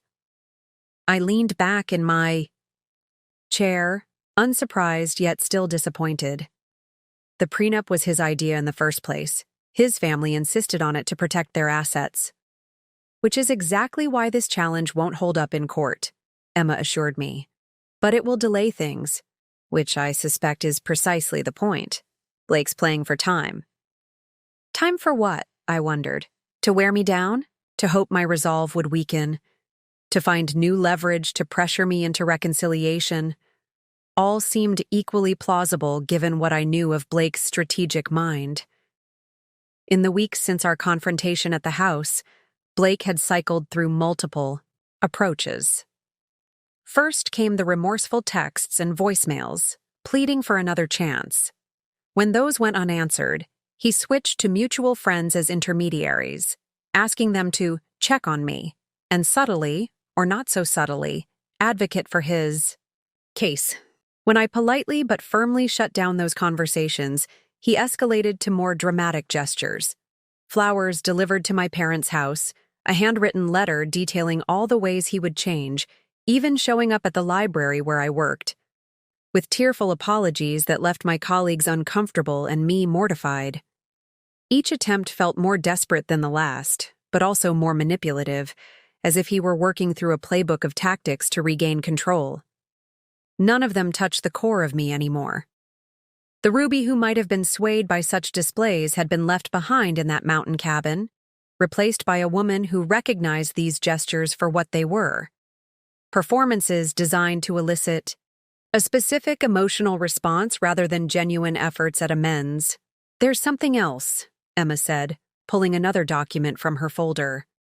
Blake's claiming that certain assets should be considered separate property despite being acquired during the marriage. Specifically, the Riverside property investments and his recent promotion bonus. I raised an eyebrow. The same Riverside project he was collaborating on with Jessica? Emma nodded, a hint of satisfaction in her expression. The very same. Which gives us interesting leverage, especially if we can demonstrate that their relationship might have factored into business dealings. I'm not looking to destroy him, Emma, I said quietly. I just want what's fair. Fair would have been your husband not sleeping with your cousin, she replied bluntly. We're well past fair. Now we're talking about equitable, and that means ensuring you're not disadvantaged by Blake's attempts to shield assets that rightfully should be divided. She wasn't wrong, but something about the escalating legal battle left me feeling hollow. This wasn't what I had wanted. This protracted, potentially ugly dismantling of a life we'd built together. I had hoped for a clean break, a dignified uncoupling that would allow us both to move forward without unnecessary pain or bitterness. But Blake, it seemed, had other ideas. There's one more thing you should know, Emma said, her tone softening slightly. Blake's requested a face-to-face mediation session. Outside of court, just the two of you with a professional mediator and your respective lawyers. He's claiming that direct communication might facilitate a more amicable resolution. And what do you think? I asked, watching her face carefully. Emma considered the question, tapping her pen thoughtfully against her legal pad. Professionally, I think mediation can sometimes be productive, especially if both parties are genuinely interested in an equitable solution. Personally, she paused, choosing her words with care. I've seen cases like this before. When one party feels they're losing control, they often seek face-to-face meetings as a way to reestablish emotional leverage. That matched my own instinct. Blake couldn't reach me through texts or intermediaries or grand gestures. A mediation session would give him direct access, an opportunity to deploy the full range of his persuasive skills in person. I'll think about it, I said finally, gathering my purse. In the meantime, how do we respond to this prenup challenge? Emma outlined our counter-strategy as she walked me to the office door, her confidence reassuring. As I stepped into the hallway, she touched my arm lightly. Ruby, you're doing remarkably well through all this. Many clients in your position would be falling apart, especially given the personal complications of your situation. But don't hesitate to reach out if you need support beyond the legal aspects. Divorce is an emotional marathon, not a sprint. I thanked her and made my way to the elevator, reflecting on her words. The truth was, I did feel remarkably steady given the circumstances. The initial shock and pain had given way to a strange clarity, a purpose that carried me through even the most difficult moments. It wasn't that I didn't feel the hurt. It surfaced at unexpected times, like when I found Blake's favorite coffee mug among my belongings, or when a song we'd danced to at our wedding played in a store. But the hurt no longer defined me or my decisions. The elevator doors opened on the ground floor, and I stepped out into the bright spring sunshine, mentally reviewing my afternoon plans. I had an appointment with a realtor to look at apartments, followed by coffee with my friend Diane, one of the friendships I was actively rekindling after years of letting it fade under Blake's subtle disapproval. I was halfway to my car when a familiar voice called my name. Turning, I saw Jessica standing awkwardly by a nearby bench, clearly having waited for me to emerge from the building. My first instinct was to keep walking. I had successfully avoided any direct contact with my cousin since the disastrous dinner, letting her texts and voicemails go unanswered. But something, curiosity perhaps, or a desire for some kind of closure, made me stop. Jessica, I acknowledged, keeping my voice neutral. She approached cautiously, as if afraid I might flee, or possibly strike her, if she moved too quickly. Up close, she looked almost as worn as Blake had during our last encounter, her usual polished appearance diminished by dark circles under her eyes and a certain hesitancy in her movements. "I know you probably don't want to talk to me," she began, "and I completely understand. What we did, it's unforgivable." I remained silent, waiting. Whatever Jessica had waited outside my lawyer's office to say, I doubted it was as simple as an apology. "Blake doesn't know I'm here," she continued, seeming unsettled by my lack of response. "Actually, we're not seeing each other anymore. Haven't been since that dinner." This was genuinely surprising. I had assumed they would cling to each other in the aftermath, justifying their affair with claims of true love that couldn't be denied. "Why are you telling me this?" Jessica shifted uncomfortably. "Because I thought you should know. And because—" She hesitated, seemingly struggling to articulate her thoughts. "Because I'm truly sorry, Ruby. Not just for the affair, but for everything that led up to it. For the way I betrayed your trust. For the pain I caused." "Are you here on Blake's behalf?" I asked directly, suddenly suspicious of her timing and the convenient end to their relationship. "Did he send you to soften me up? Make me more amenable to reconciliation?" "No," Jessica protested, looking genuinely distressed at the suggestion. "God, no. If anything, he'd be furious if he knew I was talking to you. He's convinced I sabotaged everything by ending things with him right when he needed support." The pieces clicked into place. "So you left him, not the other way around." Jessica nodded miserably. After the dinner, seeing the way he handled everything, how manipulative he was, it was like suddenly seeing him clearly for the first time. And I didn't like what I saw. Jessica's revelation lingered in my mind as I drove to meet the realtor. The knowledge that she had ended things with Blake after witnessing his behavior at the dinner added a new dimension to the situation. But it didn't change the fundamental reality. My marriage was over, and no amount of context or explanation could resurrect it. The apartment viewing went smoothly. A modern one-bedroom in a renovated downtown building, walking distance from the library where I worked. It had none of the character of the craftsman home I was leaving behind, but perhaps that was appropriate. This next chapter of my life needed to be distinctly different from the one I was closing. "I'll take it," I told the realtor, surprising myself with the decisiveness. "When can I move in?" "The unit's available immediately," she replied, clearly pleased by the quick decision. "We could have the paperwork ready by tomorrow, and you could move in as early as next week." Next week. A concrete timeline for my new beginning. I signed the necessary preliminary forms, wrote a check for the deposit, and felt a weight lift from my shoulders. This tangible step forward, a space that would be mine alone, untainted by memories of Blake, felt like a victory, small but significant. My phone buzzed as I was leaving the building. A text from Diane confirming our coffee meeting, followed immediately by another from my mother. "Blake just left. He dropped off more divorce papers and asked about you. Your father sent him away but thought you should know."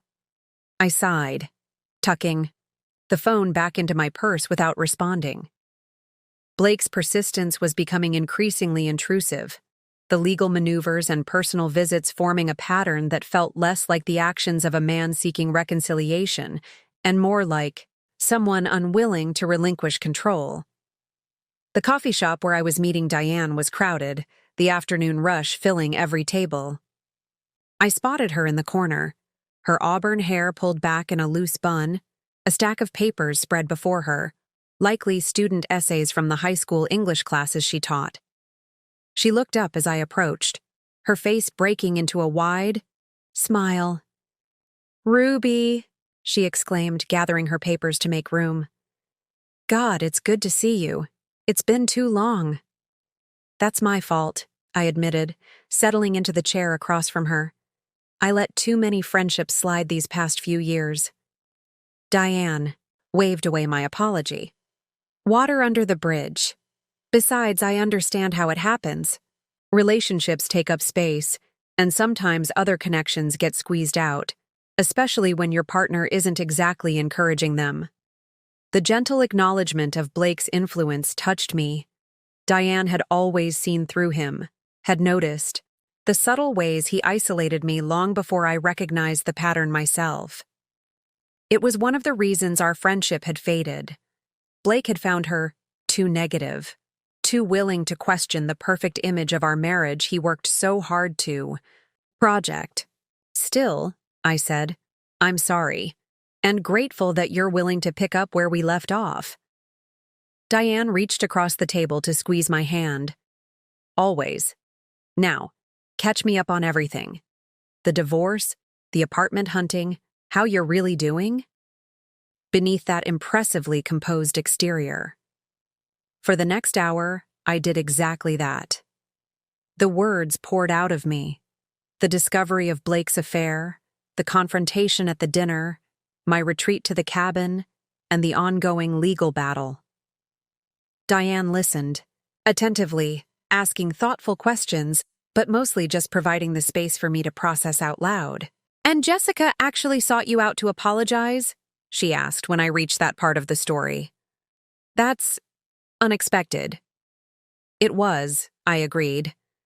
And I'm still not entirely sure what to make of it. Part of me wonders if it's some elaborate strategy Blake concocted, but she seemed genuinely distressed by how everything unfolded. Diane considered this. People are complicated. Jessica did something terrible, unforgivable, really. But that doesn't mean she can't genuinely regret it or want to make amends. The question is whether her regret matters to you at all. I don't know, I admitted. Right now, I'm focused on moving forward. Processing Jessica's feelings or potential redemption isn't high on my priority list. Fair enough, Diane nodded. And what about Blake? You mentioned he's contesting the prenup. Do you think he's doing it to drag things out or because he genuinely believes he has a case? I stirred my coffee, considering the question. Both, maybe.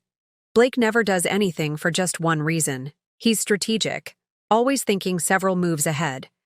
The longer he can delay the divorce, the more opportunities he has to change my mind. And is there any chance of that? Diane asked carefully. Of you changing your mind? No, I said without hesitation. What Blake and Jessica did, it was a betrayal, yes, but it was also a revelation. It showed me how unhealthy our relationship had become, how much of myself I'd surrendered without even realizing it. There's no going back from that kind of clarity. Diane nodded, satisfied with my answer. Good, because the Ruby I knew before Blake would never settle for being someone's second choice or consolation prize. I'm glad to see that Ruby is still in there. We parted with promises to meet again soon, the easy reconnection with Diane reinforcing my growing sense that life beyond Blake could be not just manageable, but genuinely fulfilling. The friendships I was rekindling, the new apartment, the gradual reclamation of interests and passions I'd set aside, all were pieces of a new mosaic I was constructing, one distinct from the life I'd shared with Blake. I was still contemplating this as I drove to my parents' house, the spring evening settling softly around the city. The days were growing longer, the harsh winter giving way to new growth, a parallel to my own transition that wasn't lost on me. My father's car was in the driveway when I arrived, but my mother's was conspicuously absent, unusual for this time of day, when they were typically both home preparing dinner together, one of their long-standing rituals. I let myself in, calling out a greeting as I entered. "Dad? I'm back from the apartment viewing. Where's Mom?" No answer came, but I heard movement from the living room. Assuming my father was engrossed in a book or perhaps on a phone call, I made my way down the hallway, already formulating how I would describe the apartment I'd just leased. I stopped short in the living room doorway. My father wasn't there. Blake was. He sat in my father's favorite armchair, an envelope on the coffee table before him, his posture tense despite his attempt at a casual demeanor. He looked up as I entered, his expression a careful blend of contrition and determination. "Blake," I said, my voice steadier than I expected it to be. "What are you doing here? Where are my parents?" "Your mother had a garden club meeting," he replied. "Your father got called in to help a friend with car trouble. They should be back in an hour or so." The calculated timing, waiting until I would be alone with him, sent a chill through me. "You need to leave. Now." "Ruby, please," he said, rising from the chair. "Just hear me out. 10 minutes, that's all I'm asking. Then I'll go if you still want me to." I remained in the doorway, maintaining the distance between us. "Anything you have to say can be communicated through our lawyers. You know that." "Some things can't be conveyed through legal documents," Blake insisted, gesturing to the envelope on the coffee table. "This is important, Ruby. It's about our future." "We don't have a future, Blake. Not together." "I signed a lease on a new apartment today. I'm moving forward with the divorce. There's nothing left to discuss." Something flickered across Blake's face. Surprise, perhaps, or frustration that I was continuing to deviate from his script. He hadn't expected me to have progressed so far in my plans without him, to be making decisions independently of his influence. "An apartment?" he echoed. "Ruby, that's ridiculous. We have a home, a beautiful home that we chose together. Why would you downgrade to some apartment when you don't have to?" The question was so perfectly Blake, focused on appearances, on what seemed appropriate or advantageous from a social perspective, rather than what I actually wanted or needed. It reminded me, with stark clarity, of how fundamentally mismatched we had become. "Because I want a fresh start," I said simply. "A place that's just mine, where I make all the decisions, from the color of the walls to the arrangement of the furniture." Blake took a step toward me, stopping when I instinctively tensed. "I know I hurt you," he said, his voice softening. "What I did with Jessica was inexcusable. But Ruby, we built a life together, a good life, despite my mistakes. Are you really willing to throw that all away without even trying to repair it?" The familiar refrain struck me differently now, heard through the lens of my growing clarity. Blake wasn't truly asking if I was willing to abandon our marriage. He was asking if I was willing to abandon the narrative he had constructed for us, the carefully managed image of a perfect partnership that had never actually existed. "This isn't about Jessica," I said quietly. "Or not just about her. This is about the fact that I don't recognize the woman I became in our marriage. The woman who silenced her own opinions to avoid conflict, who gave up friendships because you found them inconvenient, who stopped writing, stopped dreaming, stopped taking up space because you needed all the oxygen in the room." Blake's expression hardened, the facade of humble contrition slipping to reveal the frustration beneath. "That's not fair. I never asked you to stop writing or give up friendships. If you chose to do those things, that was your decision, not mine." And there it was, the subtle shifting of responsibility, the reframing that had always been Blake's specialty. In his version of our marriage, any sacrifices I had made were entirely of my own choosing, uninfluenced by his subtle pressure or disapproval. "You didn't have to ask directly," I replied, maintaining my calm despite the anger building inside. "Me. You just had to sigh heavily when I mentioned meeting Diane for coffee, or make dismissive comments about my hobby writing or schedule client dinners whenever I had book club. Death by 1,000 cuts, Blake. That was your specialty." Blake's jaw tightened, a muscle twitching just below his temple, a tell I recognized from countless arguments over the years. It signaled the moment when his carefully constructed, reasonable facade began to crack, revealing the entitlement and anger beneath. "So that's it? You've constructed this convenient narrative where I'm the villain who suppressed you, And now you get to walk away feeling righteous? He stepped closer, his voice lowering to that intense register he used when trying to convey absolute conviction. Ruby, relationships involve compromise. Yes, maybe you set some things aside during our marriage, but I did too. That's what being part of a couple means. I held my ground, neither advancing nor retreating. What exactly did you compromise? Blake, your career always came first. Your preferences dictated our social circle, our vacations, even the neighborhood we lived in. Name one significant sacrifice you made for my happiness. The direct challenge caught him off guard. Blake opened his mouth, then closed it again, clearly searching for an example that would prove me wrong.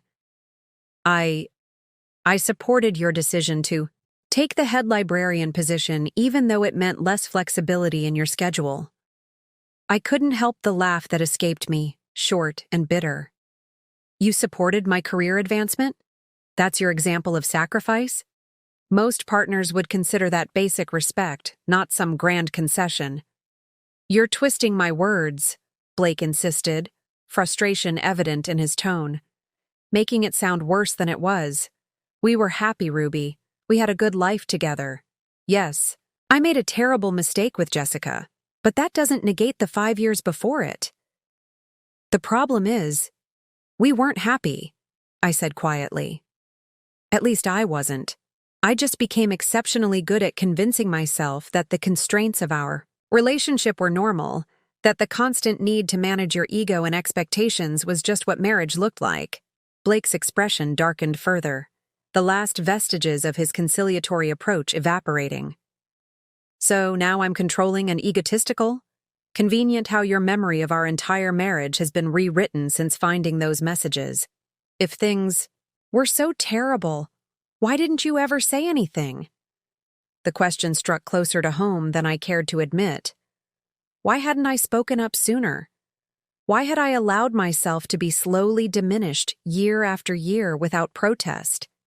These were questions I'd been grappling with during my mountain retreat and in the weeks since.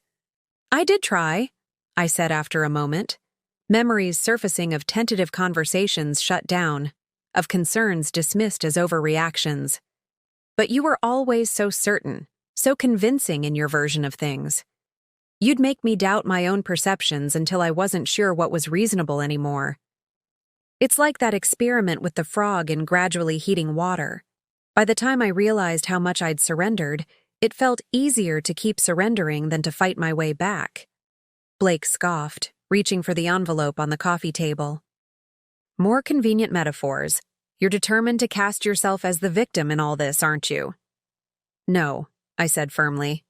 I'm not a victim, Blake. I'm a participant who's finally opted out of a dynamic that wasn't healthy for either of us. There's a difference. He shook his head, the stubborn set of his jaw indicating he wasn't absorbing anything I was saying.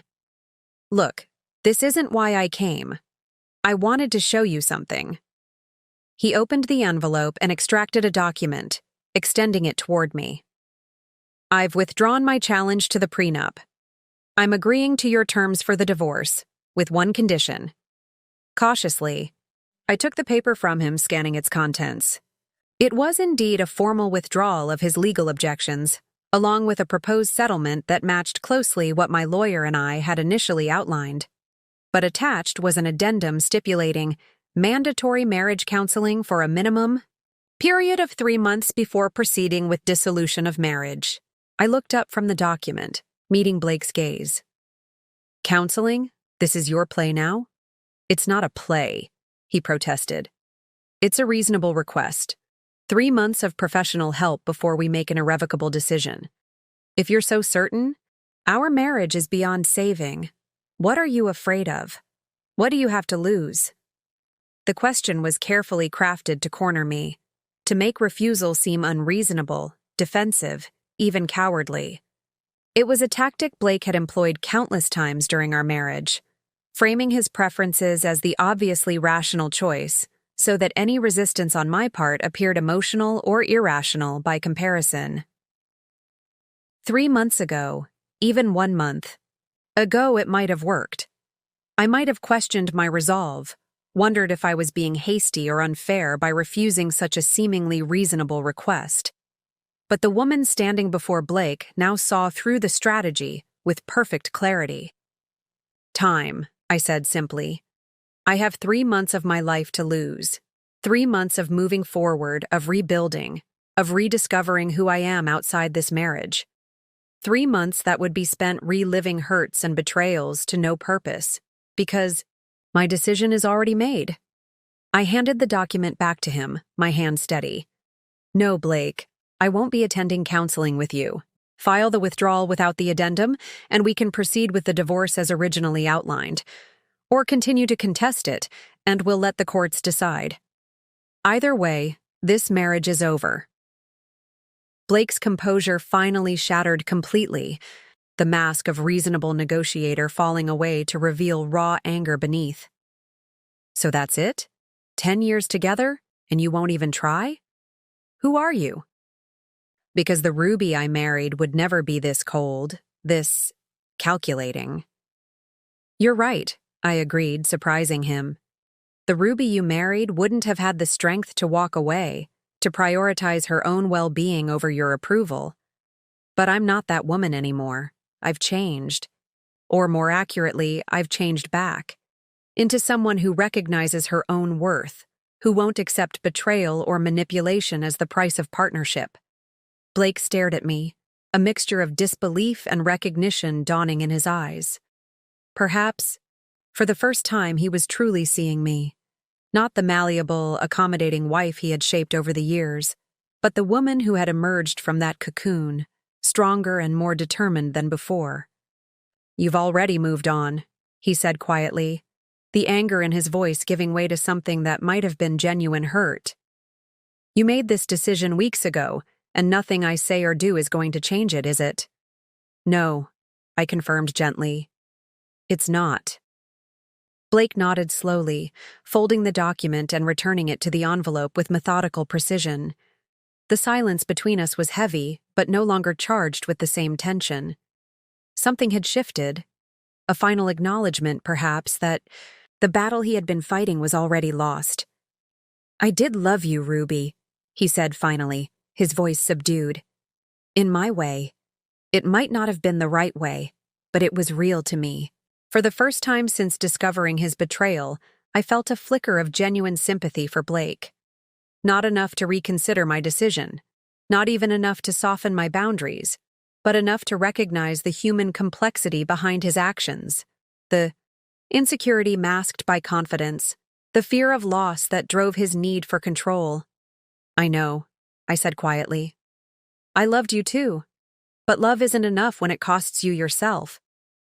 6 months later, autumn painted the city in shades of gold and crimson as I unlocked the door to my apartment, arms laden with groceries and a bouquet of dahlias I'd impulsively purchased from a street vendor.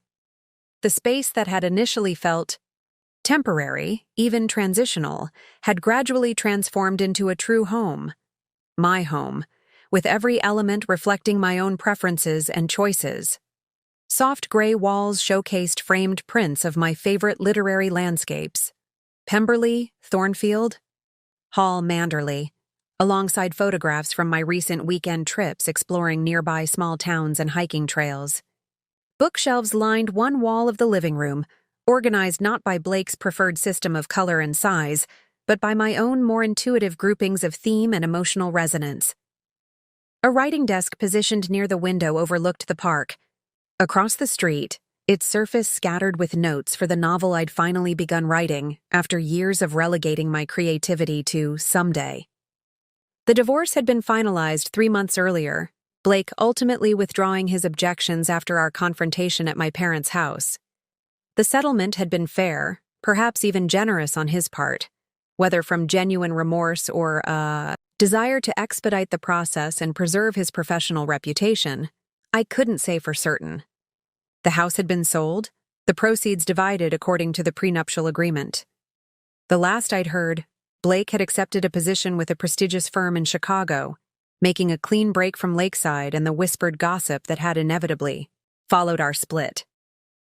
As for Jessica, Our paths had crossed only once since her unexpected apology outside my lawyer's office.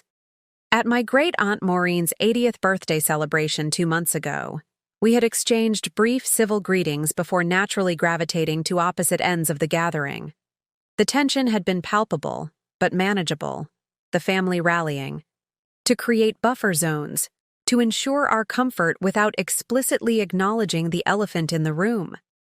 It wasn't forgiveness, not yet, but it was a tacit agreement to coexist without dragging others into the lingering aftermath of her betrayal. I arranged the dahlias in a cobalt blue vase, a housewarming gift from Diane, and set it on the dining table, their vibrant colors brightening the already warm space. My phone chimed with a text from Kenneth. "Still on for dinner tomorrow? Elise is making that pasta you liked last time." I smiled, typing a quick confirmation. My relationship with my brother and sister-in-law had deepened in recent months, our weekly dinners becoming a cherished tradition. Kenneth had been my steadfast ally throughout the divorce, offering practical support and occasional comic relief when the legal proceedings became particularly frustrating. If he tries to claim the coffee maker you never even used, I'm personally driving to his office to demand justification, he'd declared after one especially nitpicky round of asset division. The groceries put away, I changed into comfortable clothes and settled at my writing desk, reviewing the pages I'd completed the previous evening. The novel, a story about a woman rebuilding her life after loss, had begun as thinly veiled autobiography, but had evolved into something more nuanced, more universal in its exploration of identity and transformation.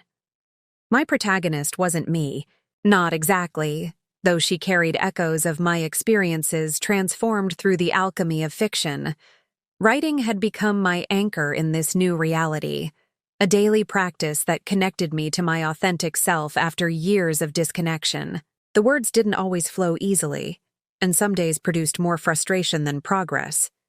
But the act itself, of claiming time and space for my own creative expression, felt revolutionary after so long of treating my writing as an indulgence, to be fitted around the edges of real responsibilities. My phone chimed again, this time with an email notification from the library board, confirming my proposal for a new community program. A series of writing workshops for women in transition, whether through divorce, career change, empty nesting, or other life shifts. The idea had come to me during a conversation with my therapist, another new addition to my life, part of my commitment to processing the marriage and its aftermath in healthy ways, rather than simply pushing forward without reflection. Many women lose their connection to their own voice during relationships, Dr. Winters had observed during one of our sessions. Finding ways to reclaim and strengthen that voice can be deeply healing, not just for you, but potentially for others, experiencing similar transitions. The board's enthusiastic approval of the program felt like confirmation that I was moving in the right direction, that the painful dismantling of my marriage could yield something constructive, even beautiful. In its aftermath, the workshops would begin in January, a fitting start to a new year, a new chapter.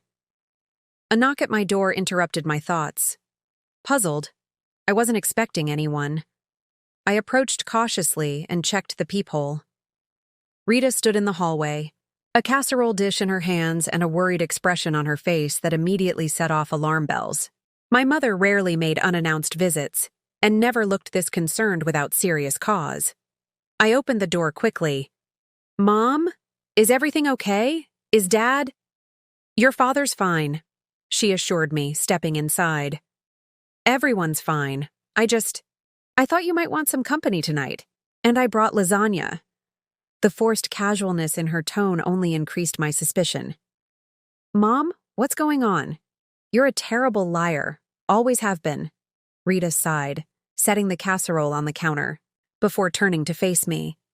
"I ran into Jessica at the supermarket. She mentioned that Blake is in town for a few days. Something about finalizing details with his old firm before his permanent move to Chicago." "Ah," I said, understanding dawning. "And you thought I might fall apart at this news? So you rushed over with emergency pasta?" My mother had the grace to look slightly embarrassed. When you put it that way, it does seem a bit overprotective. I smiled, genuinely touched by her concern despite its unnecessary nature. I appreciate the thought and the lasagna, but I'm fine, Mom. Blake being back in town doesn't change anything for me. You're sure? Rita studied my face, perhaps looking for signs of distress or uncertainty. It would be perfectly natural to have complicated feelings about it. The only complicated feeling I have right now is trying to decide whether to have salad or garlic bread with that lasagna, I replied lightly. Seriously, Mom. Blake's presence in Lakeside doesn't affect me anymore. That chapter is closed.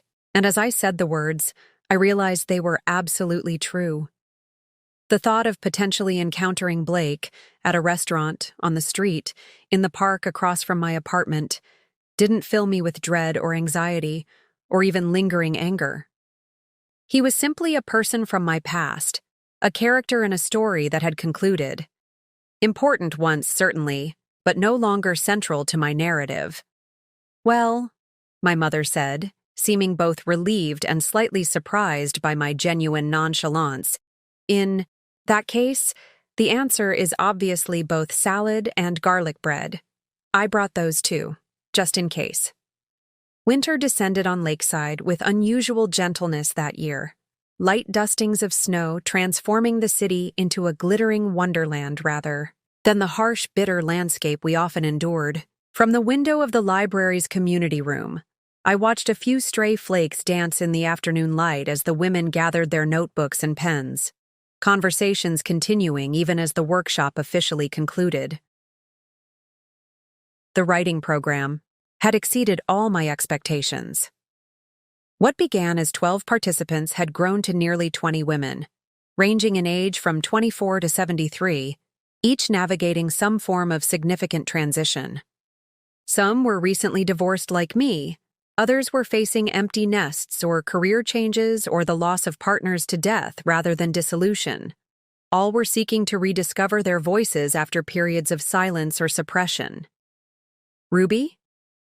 Elaine, a soft-spoken woman in her 60s who had joined the group after her husband's passing, approached with her notebook clutched to her chest. I wanted to thank you. Today's prompt about reclaiming joy, it helped me remember things I thought were lost forever.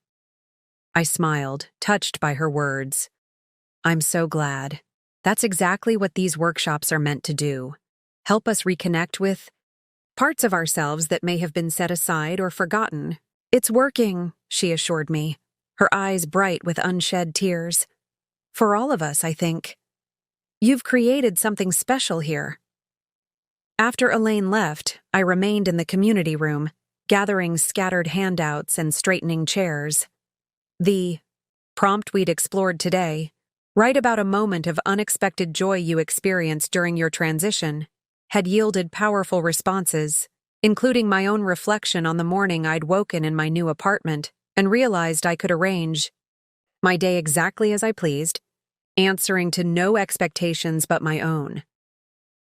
That small freedom had sparked a kind of bubbling delight I hadn't experienced in years, a reminder that while transitions involved loss, they also created space for discovery and pleasure in the most ordinary moments. It was a truth I found myself returning to repeatedly as I navigated this new phase of my life. My phone vibrated with a text from Diane. Drink still on for tonight? Kenneth and Elise are joining too. I sent a quick confirmation before gathering my materials and heading to my office. The small space, with its wall of windows overlooking the library's courtyard garden, had become a sanctuary of sorts, a place where I balanced my professional responsibilities with the creative projects that increasingly defined my personal life. The novel was progressing steadily, each chapter revealing new insights not just about my protagonist's journey, but about my own. Writing her story had become a form of meditation, a way to process my experiences through the protective lens of fiction. My therapist, Dr. Winters, had noted the parallel healing trajectories. As my character found her way forward, so did I. Fiction gives us distance to examine truths that might be too painful to confront directly, she'd observed during our last session. Your protagonist is both you and not you, allowing for perspective that can be hard to achieve when we're tangled in our own narratives. That perspective had proven invaluable, not just regarding my marriage to Blake, but in understanding larger patterns that had shaped my life long before he entered it. My tendency to prioritize harmony over authenticity, to shrink myself to fit others' expectations. These weren't traits Blake had created, but vulnerabilities he had exploited, sometimes unconsciously, sometimes with deliberate precision. Recognizing this distinction had been crucial to my healing. It allowed me to assume responsibility for my own patterns without taking blame for Blake's choices. It freed me from the binary thinking that had initially dominated my post-separation mindset, where either Blake was entirely villainous or our failed marriage was somehow my fault for not speaking up sooner, more clearly, more persistently. That reality, as always, contained more nuance. Blake had manipulated and betrayed me, yes, but I had also allowed myself to be diminished, had participated in the slow erosion of my own agency. We had co-created a dynamic that ultimately served neither of us well, though the harm it caused was undeniably asymmetrical. This understanding didn't excuse Blake's behavior, particularly his affair with Jessica, but it did illuminate how we had arrived at that breaking point, how the cracks in our foundation had formed long before the ultimate collapse. More importantly, it highlighted the patterns I needed to consciously avoid carrying into future relationships, romantic or otherwise. As I locked my office and headed out into the early winter evening, these reflections continued to unspool in my mind. The past year had been a masterclass in difficult wisdom, painful lessons that, while unwelcome, had ultimately shaped me into someone stronger, more self-aware, more intentional about the boundaries I established and maintained. The bar where I was meeting Diane, Kenneth, and Elise was a cozy downtown spot known for its craft cocktails and intimate atmosphere. Through the window, I could see them already seated at a corner table, heads bent in animated conversation. The sight filled me with a profound gratitude for these relationships I had reclaimed and deepened, for the support system that had carried me through my darkest moments and now celebrated my brightest ones. "There she is," Kenneth called as I approached the table. "The literary genius herself." I rolled my eyes at my brother's characterization but accepted the chair he pulled out for me. "Hardly a genius, just a librarian who writes on the side." "A published librarian who writes on the side," Diane corrected, sliding a cocktail menu toward me. "Don't downplay it, Ruby. That essay in the literary journal was significant." The publication she referred to, a personal essay about reclaiming one's voice after silence, had been accepted by a respected literary journal just 2 weeks earlier. My first official byline as a writer, the fulfillment of a dream I'd nearly abandoned during my marriage. The acceptance email had moved me to tears, not just for the validation it represented, but for the realization that I had finally given myself permission to prioritize this long-deferred passion. "It's just one essay," I demurred. Though secretly, I treasured the accomplishment. "It's a beginning," Elise said kindly. And beginnings matter. They did indeed. As we ordered drinks and settled into comfortable conversation, I found myself reflecting on all the beginnings I'd embraced over the past year. The new apartment, the writing program, the rekindled friendships, the novel in progress, even the tentative dating experiences I'd recently allowed myself to explore, though nothing serious had yet emerged from these encounters. Each beginning had required courage, a willingness to step into uncertainty after the false security of my marriage. Each had demanded faith in my own resilience, my capacity to build something meaningful from the wreckage of what had been destroyed. And each had confirmed, in ways both subtle and profound, that I was far stronger than I had believed myself to be during those final years with Blake. "A toast," Kenneth proposed, raising his glass once our drinks arrived. To new chapters and the courage to write them ourselves. I'll drink to that, I agreed, clinking my glass against theirs. As the evening progressed, our conversation flowing, from serious topics to ridiculous jokes and back again, I realized that this moment of easy connection, of belonging fully to myself while also being genuinely present with others, was perhaps the most valuable wisdom I had gained from the entire painful journey. The understanding that authentic relationships don't require self-diminishment, but rather flourish in the soil of mutual respect and genuine seeing. It was a truth worth every difficult step that had led me here, every tear shed, every moment of doubt weathered. A truth I would carry forward into whatever chapters still awaited me, now that I had finally learned to hold the pen with confidence. 1 year to the day after Blake had brought Jessica to that fateful family dinner, I stood on the shore of Lake Michigan, watching the late afternoon sun cast golden light across the rippling water. The spring breeze carried the faint scent of awakening earth and new growth, a fitting metaphor for the journey I'd completed over the past 12 months. I hadn't planned this anniversary visit deliberately.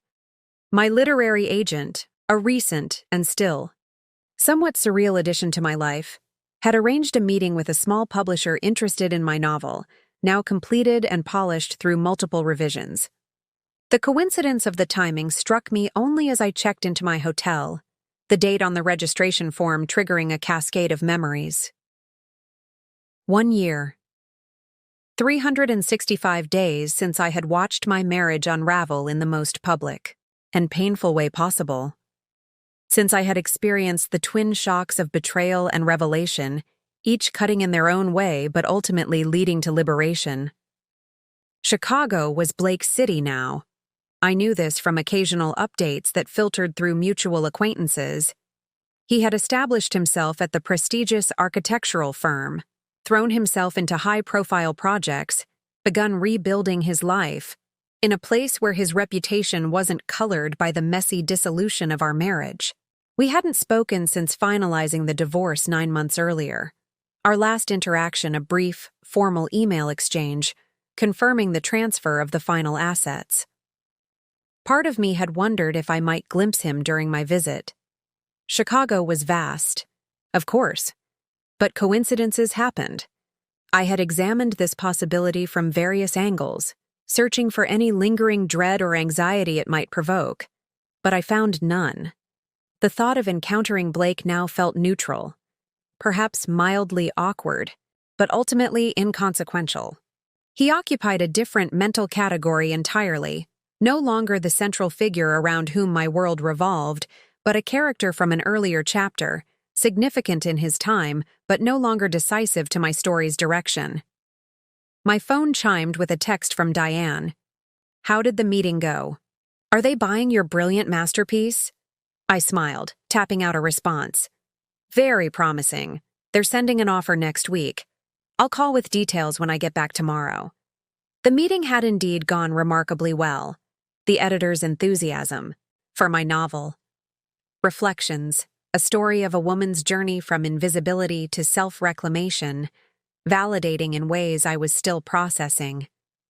Publication was far from guaranteed. Contracts were complex entities, and first novels rarely launched spectacular careers. But the simple fact that my words had resonated with a professional reader, had been deemed worthy of investment and broader audience, felt like the closing of a circle that had begun with those first tentative journal entries at the mountain cabin a year ago. As the sun began its final descent toward the horizon, I left the lakefront and walked toward a small cafe I'd spotted earlier. The warmly lit interior welcomed me with the rich aroma of coffee and freshly baked pastries. I ordered a cappuccino and found a quiet corner table where I could watch the passing parade of locals and tourists outside the window.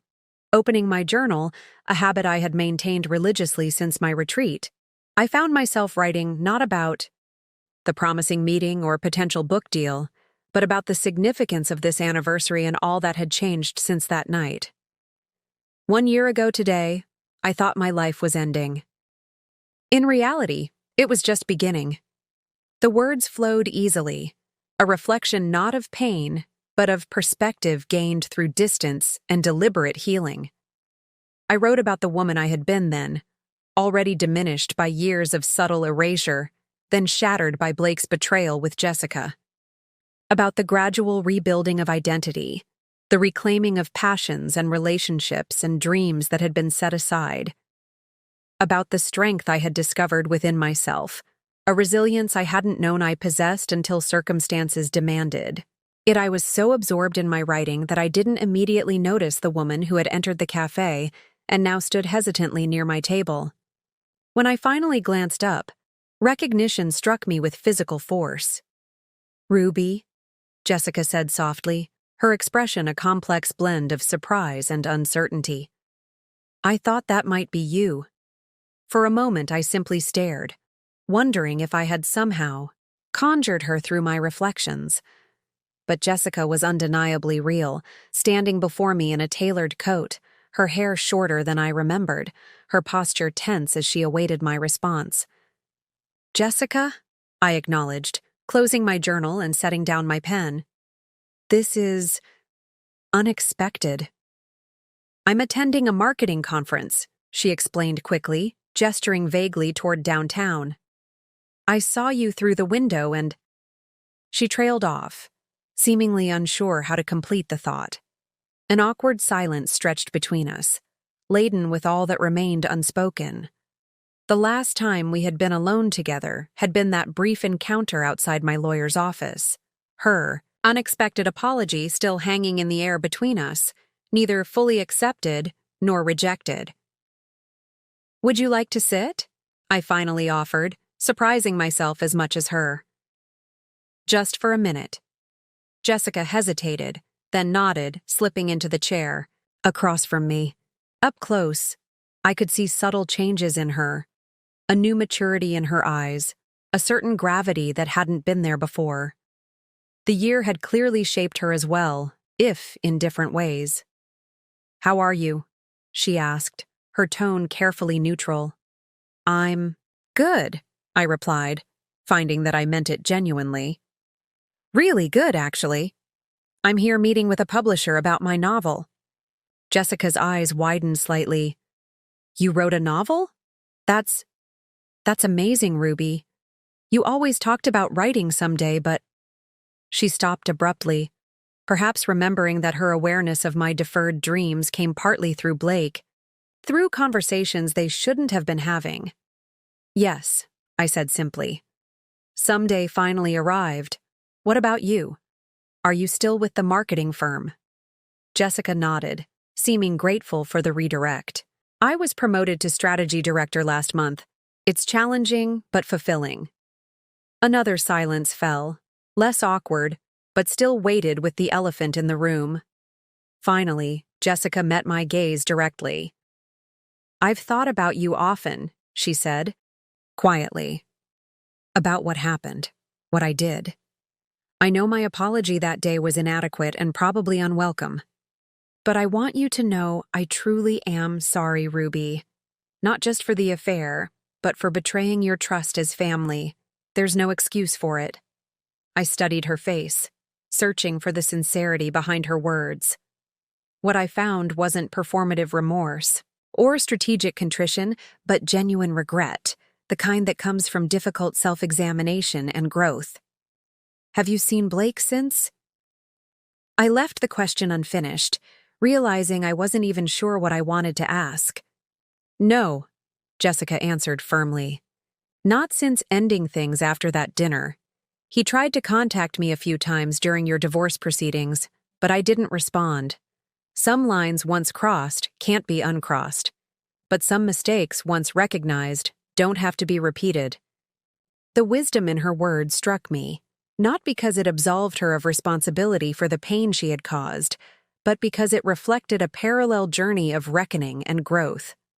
Jessica had made terrible choices, had participated in the betrayal that catalyzed the collapse of my marriage, but she, too, had faced consequences and emerged changed by them.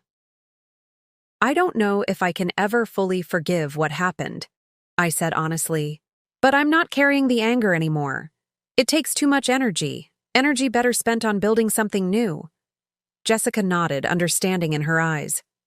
That's more than fair. More than I deserve, probably.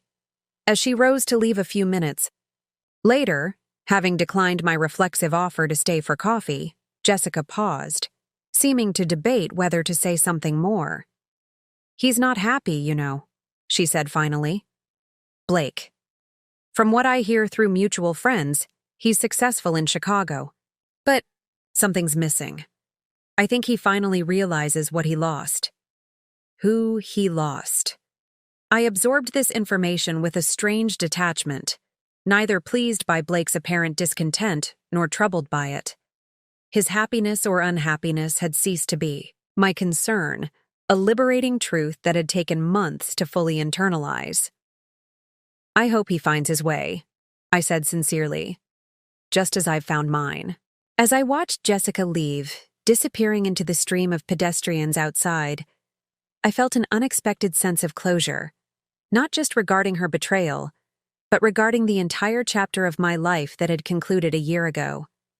The pain hadn't disappeared entirely. It had transformed into wisdom, into growth, into a deeper understanding of both my vulnerabilities and my strengths. I reopened my journal, returning to the reflection I had begun before Jessica's appearance. The final lines came with perfect clarity. 1 year ago, I stood in the wreckage of a life I thought was mine, only to discover it had been built on compromises that diminished my true self. Today, I stand in the foundation of a new life, one constructed choice by choice, dream by dream, word by word. The architect of this life isn't Blake or Jessica or anyone else who once claimed power over my happiness. It's me. It has always been me. I just needed to remember how to hold the pen and write my own story. I closed the journal and watched as the last golden light of day painted the Chicago skyline in hues of amber and rose. Tomorrow I would return to Lakeside, to my apartment, my writing desk, my community of friends and family who had supported me through this transformation. But I would return changed, stronger, clearer, more fully myself than I had been in years. The woman who had once stood frozen in humiliation at a family dinner, watching her marriage publicly unravel, had become someone new, or perhaps more accurately, she had become herself again. The self that had been waiting all along, beneath the layers of compromise and accommodation, ready to emerge when the moment finally arrived. That moment had come disguised as catastrophe. But looking back now, with the perspective of a year's growth and healing, I recognized it for what it truly was: liberation. Up next, you've got 2 more standout stories right on your screen. If this one hit the mark, you won't want to pass these up. Just click and check them out. And don't forget to subscribe and turn on the notification bell so you don't miss any upload from us.